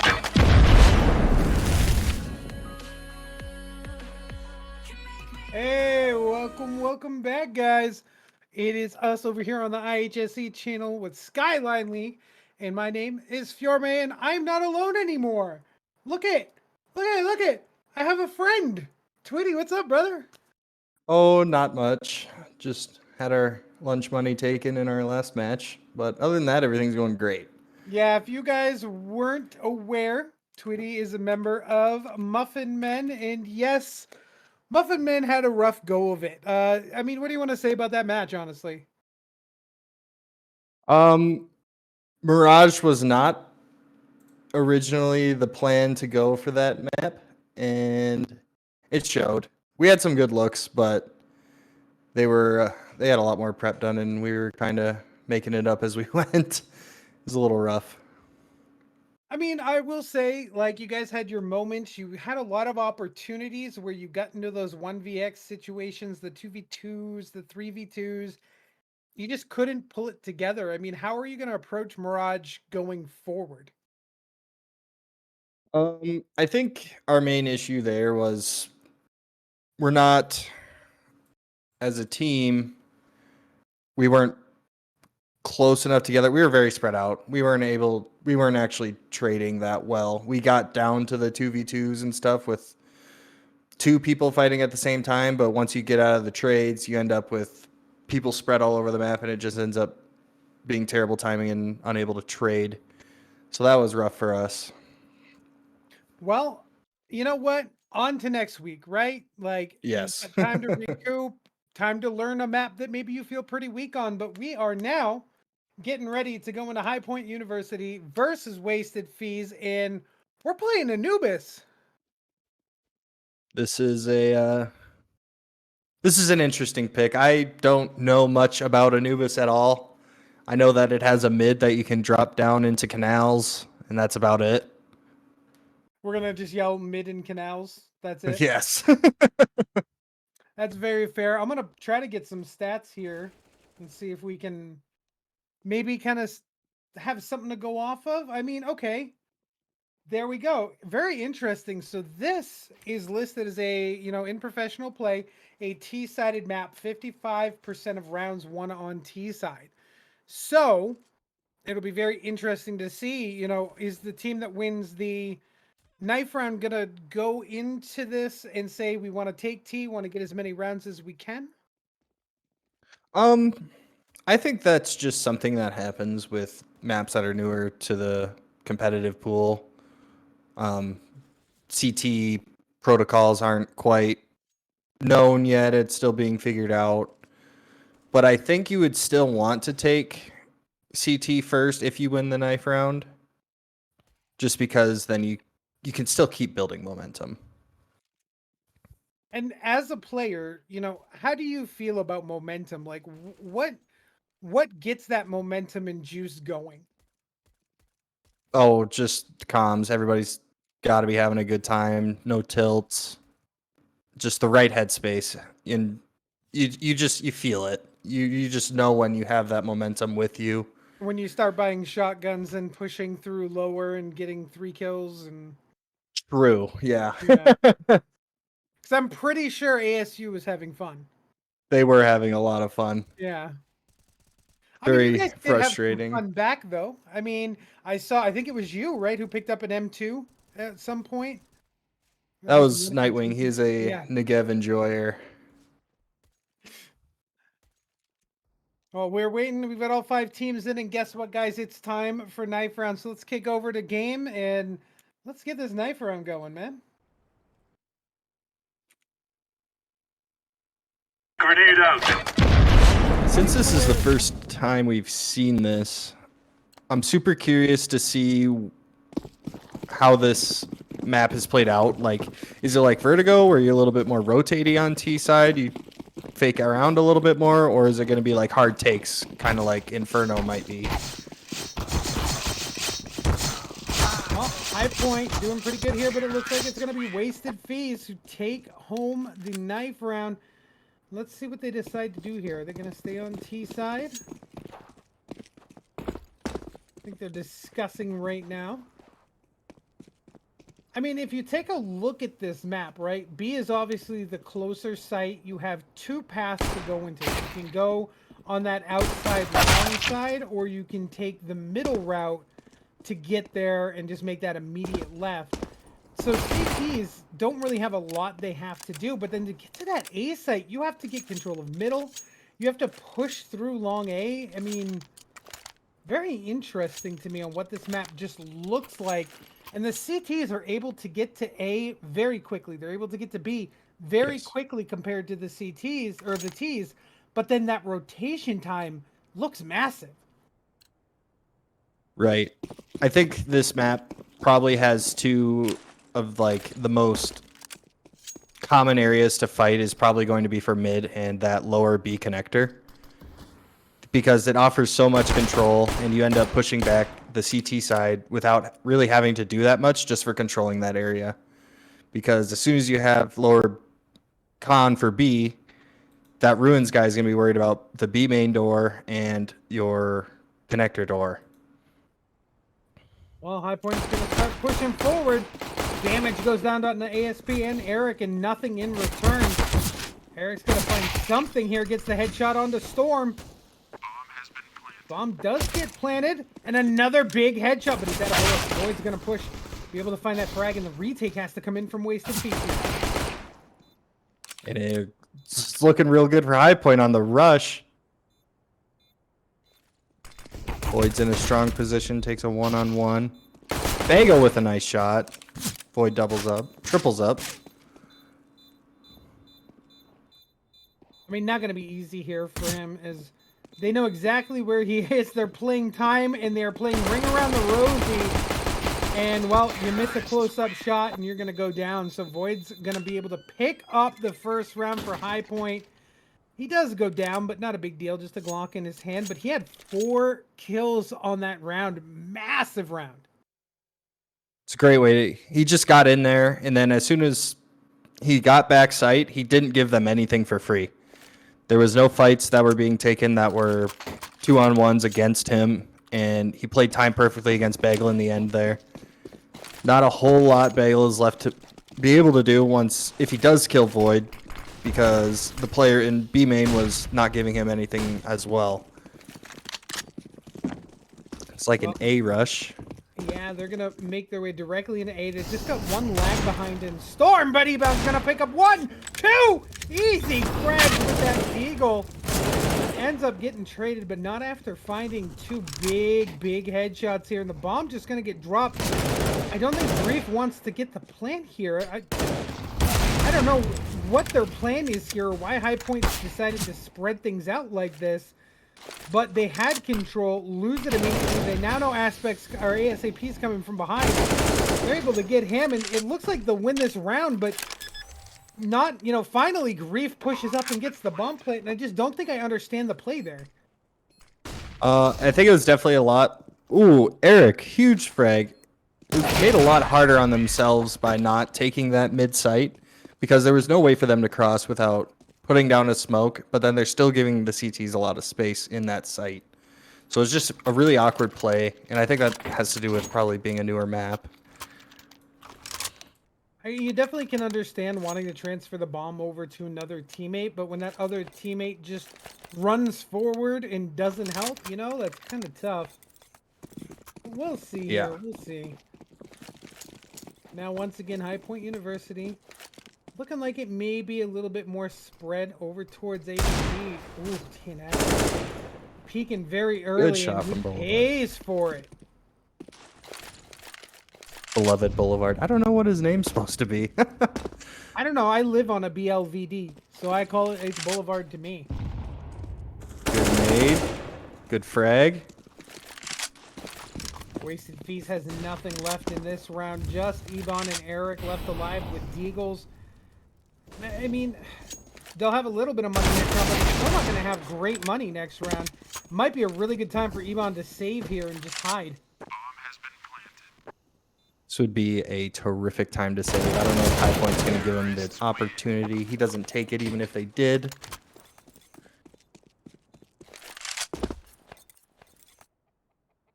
there we go. So 3 rounds for High Point University. Wasted Fees yet to find anything. And to be honest, they don't have a lot of money here. Eric's not going to be able to get the M4 with the rest of the homies. Not even really going to grab any utility, it looks like. I do think it's a smart call to skip head armor. I mean, they didn't have the choice, and they kind of are glass cannoning here. But this is a tough one for Wasted Fees to win. Yeah, they're definitely feeling the effects of deagling up those 2 rounds after pistol.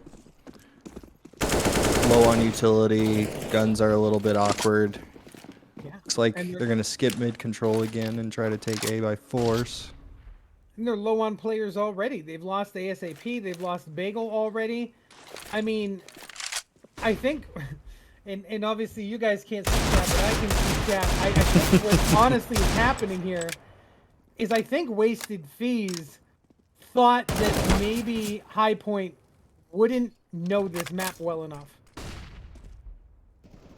Yeah, ASAP calling them out for practicing smokes. TR Palm Tree will fall to the molly. Nice Storm play. opening up A. 10 HP clutch. I hope he saves this one. He didn't last round, or was that Ebon? Oh well. It's definitely a save situation. 2 full health players. They still have utility, and ooh, this is gonna be bad. Does it have the bounce? No. Ooh. But at the same point, if you're Eric, you're not going to expect another nade to happen. Also, Boulevard could throw that Molotov at the right angle, and I mean, I think 1 tick will take him out. Yes. Why are you peeking this though? Ooh. I'm kind of mind blown here. You know, Wasted Fees is just wasting their rounds. They are throwing away a lot of guns, not really keeping their eco up as well as it could be. Kind of have another awkward buy here. Eric's going to stay on the deagle. Everybody else will rifle up, even if it's 2 FAMASs, an M4, and 2 deagles.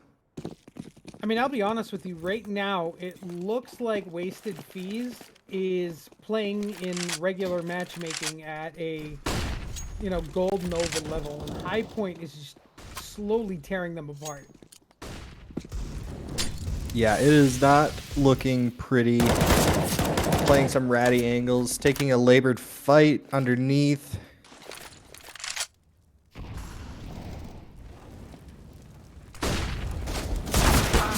Well, A control looks like it's going to happen for the side of High Point. They do have 2 to contend with over there. So ASAP and Bagel are both on that site with the rotation from TNS coming. And what a headshot he's going to find as he picks off Grief through the corner of that smoke. Ebon, huge flank here. Going to come up behind all 4. This is a really great pitch from Wasted Fees. They finally got a push through that they've been going through. Palm Tree looks aware, though. I mean, definitely smart to watch your back here. It's just whether or not he prayed to the timing gods today. Look at how much time High Point University is using right now. They are really running this clock down. They have an open ace. Oh, Ebon's there. He's going to find it, but gets immediately traded. But now TNS is pushed up, and TNS finds the headshot on the Palm Tree. So it's a 2v3, and it looks like Wasted Fees has an opportunity to finally get around on the board. But look at High Point. They've read this like a book, and Void is just booking it over to A. Bagel's got a good... Catches Storm out. This retake's looking extremely possible. No util for either team. They just need to group up and trade. Oh, Void doubles up. What a clutch. That's so big, and just Wasted Fees. ASAP didn't have the spray control on that one because he had Void completely off guard. I don't think Void expected 2 to be there. And a failed trade is a failed round as Wasted Fees still with the goose egg moving into round 6. That A4 spray does get away from me too, so I kind of feel that. It's a 7, man. It's just a 7. Oh, Grief I opens lose track of around that and one. Opens up Bagel's head. And now they're immediately, I mean, look how much map that High Point is trying to take right now, and Ebon makes Storm pay for it. As Storm, I think, did not pray to the timing gods today and has just been caught out twice in a row now. For sure. There's a lot of space being given, but I don't think Wasted Fees is giving themselves like the fair chance with their economy. Oh, Grief hitting a nice shot. honestly, the second really nice shot of this round alone. Able to pick up that opening frag on mid on a peek and then peeks into that back corner of B. And now there's another one there. Doesn't get the damage. But look at this. They're pretty much Void. all there. And look at this. Palm tree's nice and close. And that opens the site up. And now it's all up to Ebon. I think this round was just a clinic on having great map control. Abusing the rotations that they're having, pushing them back just a little bit. Okay, Void. Interesting okay. nade. Put out a little bit of fireworks. Oh, gotta practice that one too. Ebon's pushing in, but he's got a triangle of doom. And he gets caught on that left side, and Ebon goes down. Void's gonna pick up the 6 for High Point University, and High Point University is really showing that they have some awareness of how to play Anubis.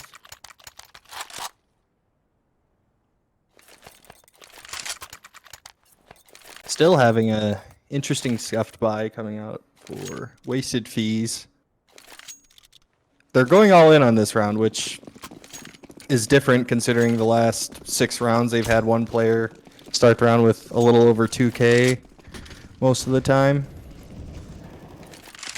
I mean, what do you do like- with the op here? Like, where did they put that? They put that way over weirdly on that, like, south side of A with a quick rotation to mid.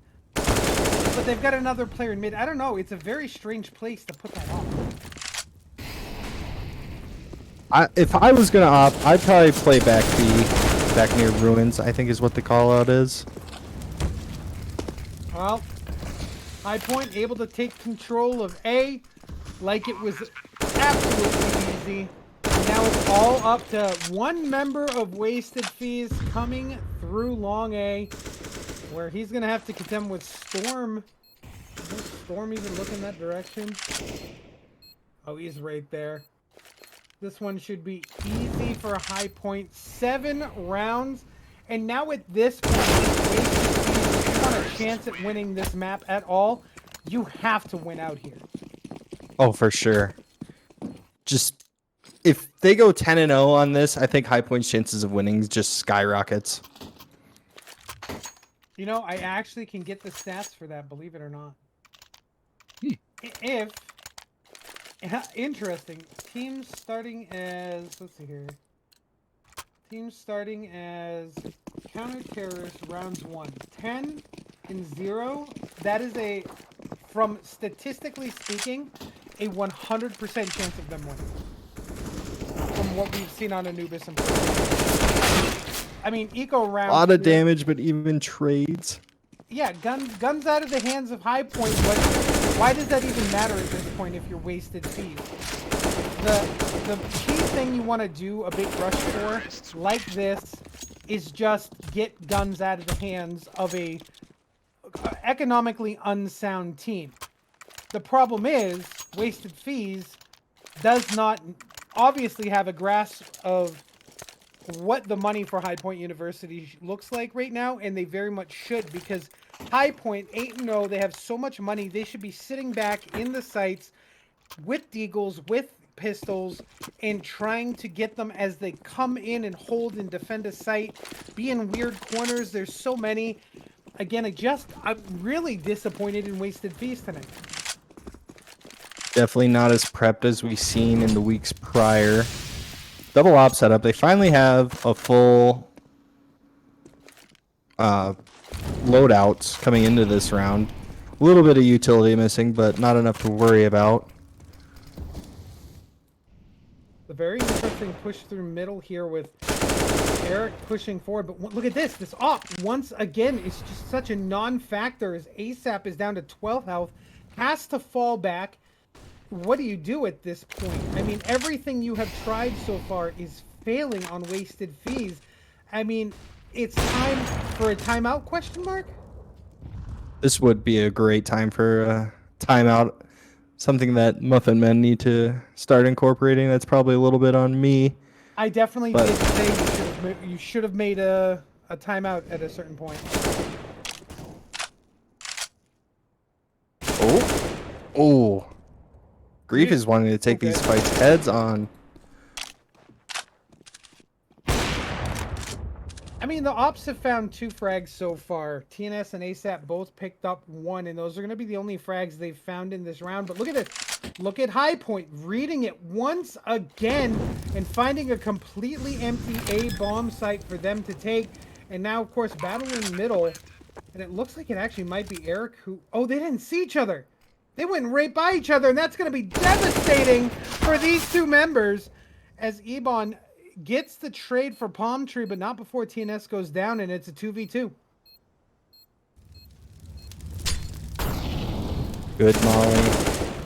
Ooh, doesn't get the fight. 1-on-1. Yeah, but the big favor here for the side of High Point University was that Boulevard knew exactly where Elridge was, and finally Wasted Fees will put a round on the board. 16-0, the dream has been shattered. They really needed this. It's not going to be a whole lot of momentum, but it's like they figured something out. Something worked. Something clicked. They just need to find a way to repeat that success at least 5 more times. Get it up to 6 rounds. Make it interesting. Yeah, no, you're not wrong. I mean, Wasted Fees, there's the momentum shift, right? You didn't break the economy of High Point, so you shouldn't be doing anything super crazy here. You still have an op in your hand, and Bagel's able to use that, but he's going to go mid. And I think they realize this, but High Point losing Boulevard very early here, as High Point looking to take down as many as they can in long A.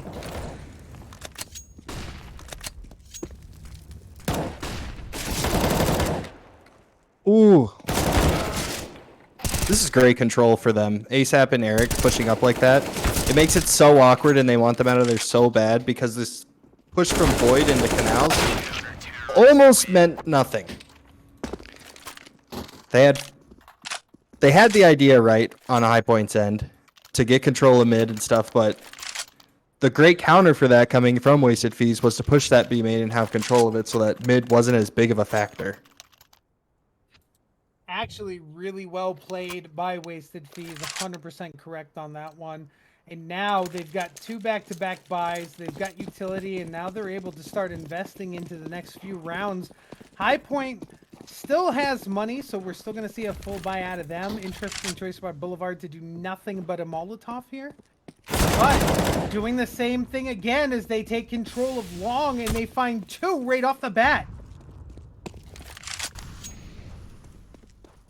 They found a small recipe for success. They're forcing High Point into an awkward take on A. It's going to be a little bit rushed. The trades aren't going to be as clean as they would want. Void makes an opening. Storm's going to try and plant Ebon. Must not have been aware they were up there. And the flank comes through and ASAP puts it away. Really well played. Suddenly Wasted Fees has woken up. It was like they were absolutely asleep there as they went down 8-0, and huge timeout coming out of High Point. This is a coach's dream right here from an IGL to make this call. You absolutely want to take a second and go, okay, we just lost 3 in a row after winning 8 straight. We're going to have to probably, I mean, looks like they do want to force here. But, you know, we've got to get our economy back in check. We have to really put something together, as Wasted Fees has just really suddenly shown up. Yeah, they must have been warming up for those first 8 rounds because they made these last 3 look decently clean, especially the last round when they completely forced High Point into a corner pretty much. I'd like to see High Point try to put a couple people more towards B, a little bit more aggressive to try to wane off them from pushing that again. Because once that area fell down for them, they've really kind of lost any idea of what they want to do with the rest of the map. Right, right. I think that's a really big point to make. You know, High Point has just lost the aim duels over there all of a sudden. You know, and that's because Wasted Feast has also made a great adjustment in not peeking mid and allowing Grief to get those early kills. But now, abandoning B completely, they're going to make their way over towards A. A rush, MM, full sprint. Oh, they're waiting for the pushes. They get a freebie. And those rotations are fast. They're going to flank 2 right away. Looks like TNS almost caught it timing. Smart play from Wasted Fees. Wait for your flanks to show up, and that's exactly what's going to happen. And that's definitely going to pick up both.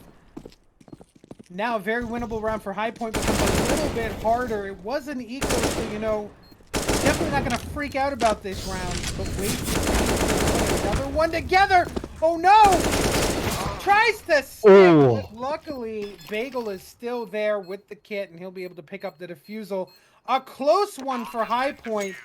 But now, look at the money for Wasted Fees. They're doing a great job building up an economy.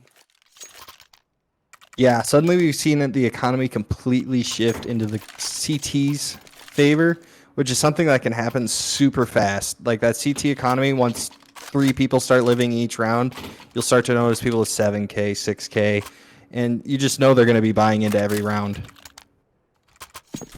Well, I mean, we said Wasted Fees absolutely needs to win out, and that's exactly what they're trying to do. But a nice 2-2 split here coming out of High Point with the smoke on middle. High Point is not punishing this B push at all, and ASAP gets up for free. He's going to get a free kill on Storm. Is he aware of the CT player? Boulevard whiffs and gives it up for free. This is rough. ASAP getting pegged by his friend there. But Palm Tree is going to be able to get at least one gun out of the hands of Wasted Fees, but he's going to get hunted. And honestly, that's my favorite M4 skin, the ketchup and mustard. I'm missing this M4 skin? Or is this It was on the hands of, I don't know who it was. They dropped it for some reason. Maybe they thought it was ugly. I mean, Bomb's going to be hiding in spawn. I think that's bad communication. You should know by the time your friend gets there that they're not there. But High Point going to end up giving over a 5th round of Wasted Fees. And, I mean, it would be so crazy to see 8 rounds won and then 7 rounds won. This game will get very, very competitive. That is, of course, unless High Point are the defensive side masters. True. I've seen some T smokes on this map when I looked at it for 20-ish minutes, but like CT smokes all seem super simple, like just throwing it in front of the door, throwing it through the same window that the T's do for flashes. It seems like T smokes are a little bit harder to execute, like as far as remembering where the lineups are. But as long as you are able to just cool Wasted Fees jets down, maybe take a second time out even. Not a bad idea, honestly. Tried to disrupt. I mean, it did not work last time, which is very interesting. Usually, a lot of times you see the team that calls the timeout win that following round, and while High Point came close, they could not close it out. And again, like, I don't know. Now at this point, you take a look at a lot of things. Eric with 140 in utility damage by himself. Ebon has 90.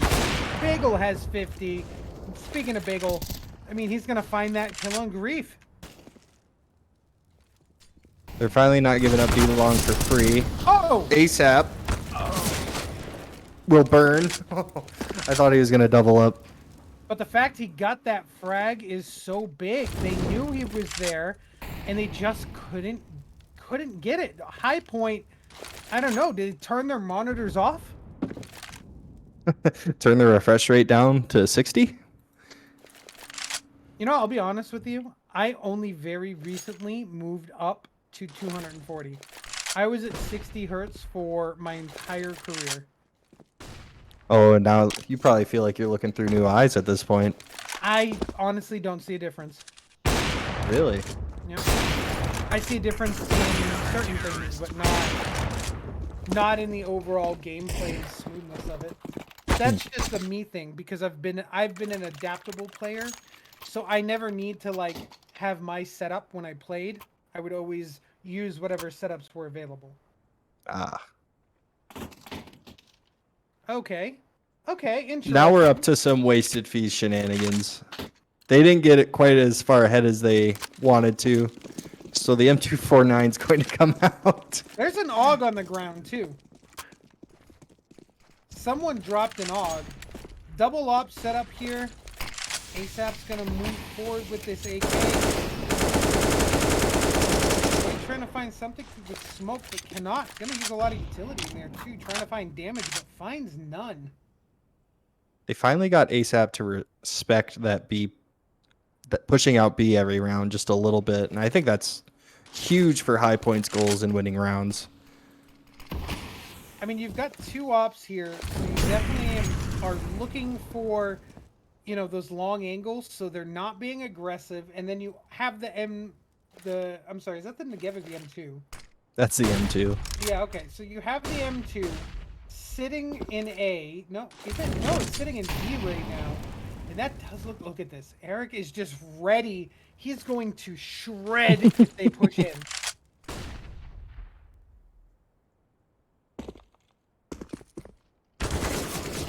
Oh no, Grief finds the timing on him. ASAP will trade back. Won't be able to find two. Target selection just wasn't there. You can see him shaking back and forth, but Bagel is making that off bleed bread. Oh, almost gets Storm as well. And wasted fees.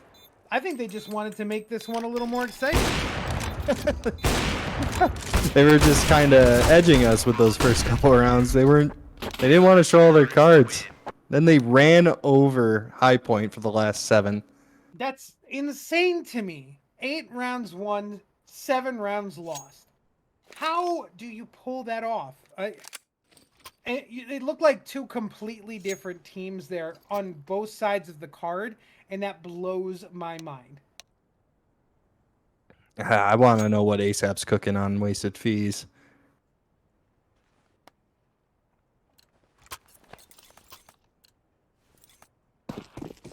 Got these guys' mental very well secured, keeping positive to come back for 7 rounds. Looks like a B rush, same opening High Point did. Well, Not quite as successful though pushing as straight the opening on, trades. wasted fees, just gets to the site, gets blasted, but they do get the bomb plant.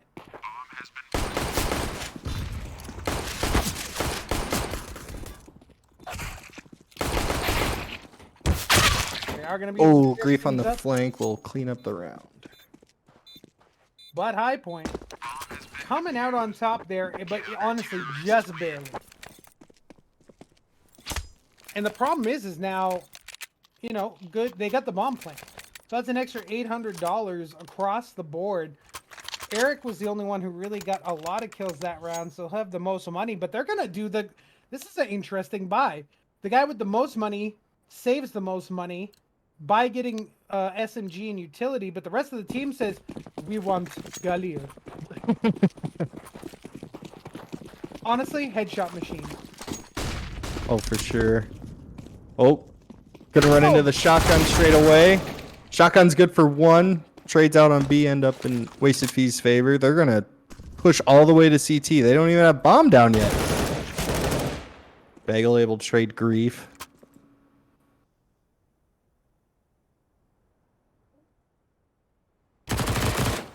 Ooh, Storm evening things out here. But E-Bomb's on site. And he's gonna find both the kills he needs to get wasted fees back in it. So trading rounds here, we're not gonna see an 8-7 half like that. Nope. It'd be really interesting to see it go back and forth. Just be a fun game. If Wasted Fees. Oh wait, no, they already lost one round. I guess if they go clean from here on out, that would be crazy. Just to flip a switch and just win every round outright would just. I would just want to know how their mental could do that.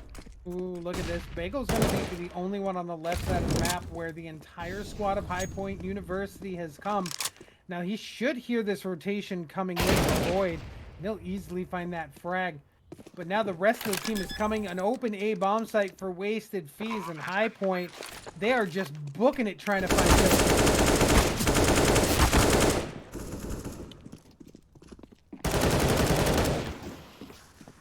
Doolies will find one. How'd they sneak by? Boulevard snuck through. We'll get shut down by Bagel. Grief here now, the last man standing. He's responded out by Sean, and well, Wasted Fees go from 8 to 7 all the way to 9 to 9. I honestly, I'm speechless. I have no idea how they just flipped a switch and figured this map out. I mean, in one it's round. Crazy to think that at one point High Point University was 8-0, and since then they have gone 1-9. It's just that's Counter-Strike, I guess. I don't know what else to say about it. Oh, team damage coming through. Trades go the way of High Point. Gonna get a couple rifles. Wasn't ready for the rat angle on A. Storm will find one. Bagel trying to trade back. Can't. Storm won't give it to him. I really think they're going to try to trade this round here. I mean, Bagel has a good gun advantage here, but now he does not have a health advantage. Void. Oh, with this swag. Pop. Easy frag. High Point. Wins one, loses two, wins another one, and puts the money in a tough spot for Wasted Fees. And now High Point might be able to start getting some traction and maybe getting some momentum going. Right, that T economy just kind of toppled over really fast. The CT's getting a full buy-in with a couple of leftover AKs. If High Point takes this round, that CT economy, if they take this round cleanly, that CT economy is going to start to become very, very hard to break. It's like the fast play towards B, or A, excuse me. Oh, slowing it down. Ebon leading the charge. To find contact with Storm. Ooh. All alone, Storm is about to see the full wrath of Wasted Fees. What can he do with it? The answer is put a Molotov down that actually chunked several members of Wasted Fees. But that's all he will find as TNS holds the middle. He's going to be able to find two. And that's rough for High Point. And again, we're just going back to the trading.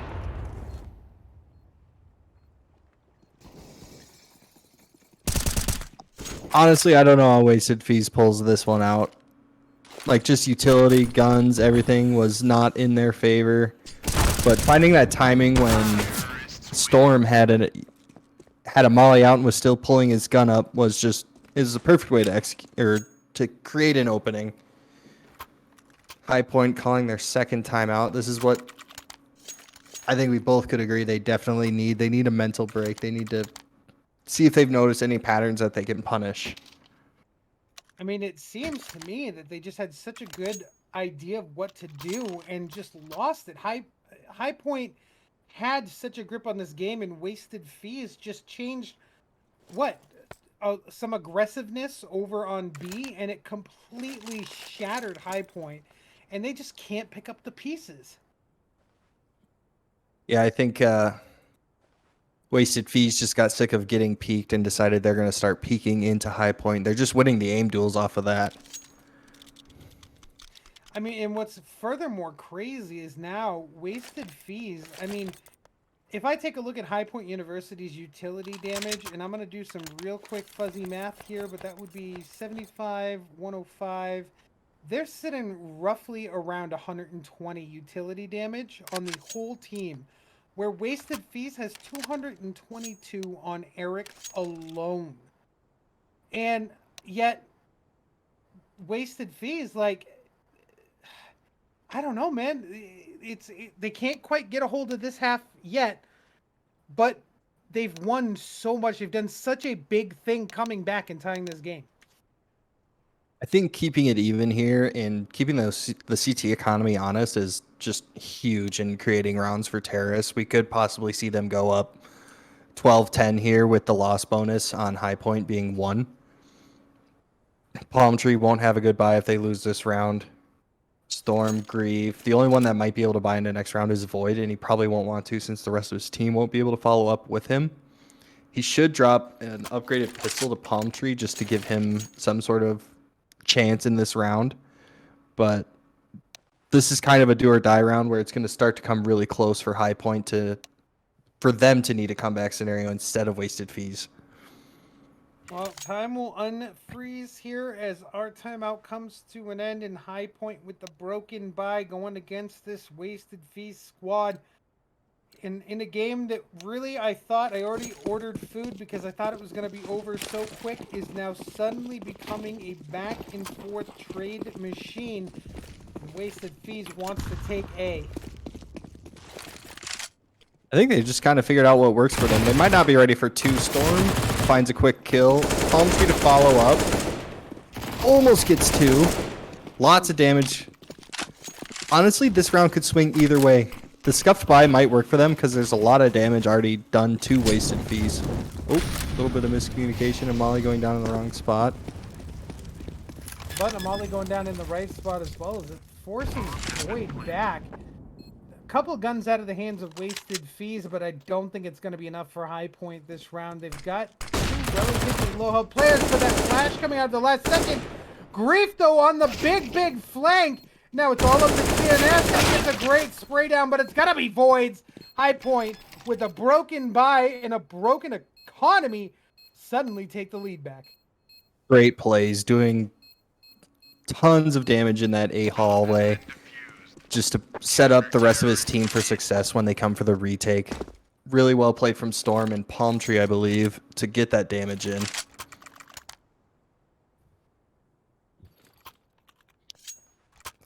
This economy is so back and forth with one team forcing and winning and the other team having a good buy that I just have no idea who's going to win any round anymore. Honestly, at this point, I'm expecting Wasted Feast to win this round because they're on a broken crap buy. Like, I don't know what is going on with this game at this point. We talked before the match. I'm not super big on Anubis yet. Don't know it that well. I couldn't explain to you what is going on with this game if I tried. Oh, finding the whole team Void in B connector. And he's the only one on B. High Point gave this site up for free, and looks like Grief is where the fight is to get mid. We'll find the frag. Although at this point, you might want to call the save. They've already taken over the site, and you've wasted a lot of time trying to get 1 or 2 kills on the outside of the site. I am mind blown right now. I am just. You did call it right. Wasted Feast took the round on a broken buy. I don't know what to Still say. finding I'm frags. staring at the screen with this look of dumbfoundedness. And it looks like Grief's not even really going to be able to hold on to this gun. Bagel should be able to find him here. It's going to be TNS who does. TNS. And it's 11-11. I'm going to eat on air. That's what's going to happen. I don't want my food to get hold because this is going to happen and go back and forth. That's perfectly fine. This buy is looking for High Point probably the most broken that we've seen. Upgraded pistols, 1 nade and armor. Probably going to see a stacked rush. Try to get 2 kills, 3 if you're very hopeful. If High Point wins this game, I'm done casting.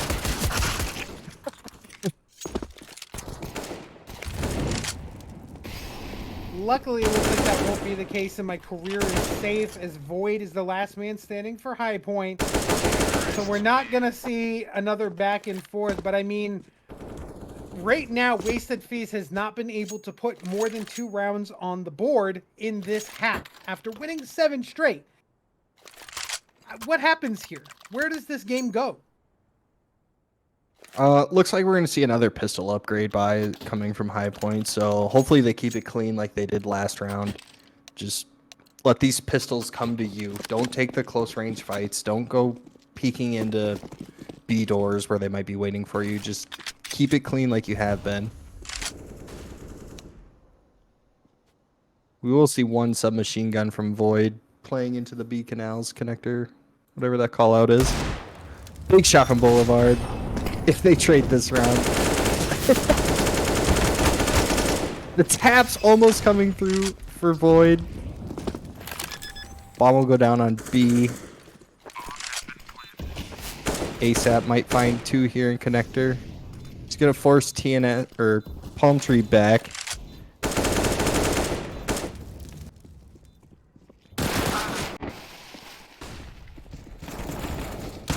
ASAP will double up in that B connector. Storm finding a kill on the back. In the back.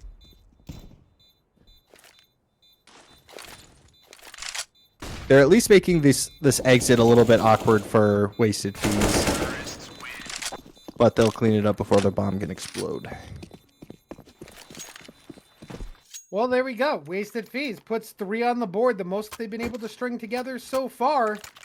And now it's 13-11. I mean, Wasted Fees may have an opportunity after being down 8-0 to win this game.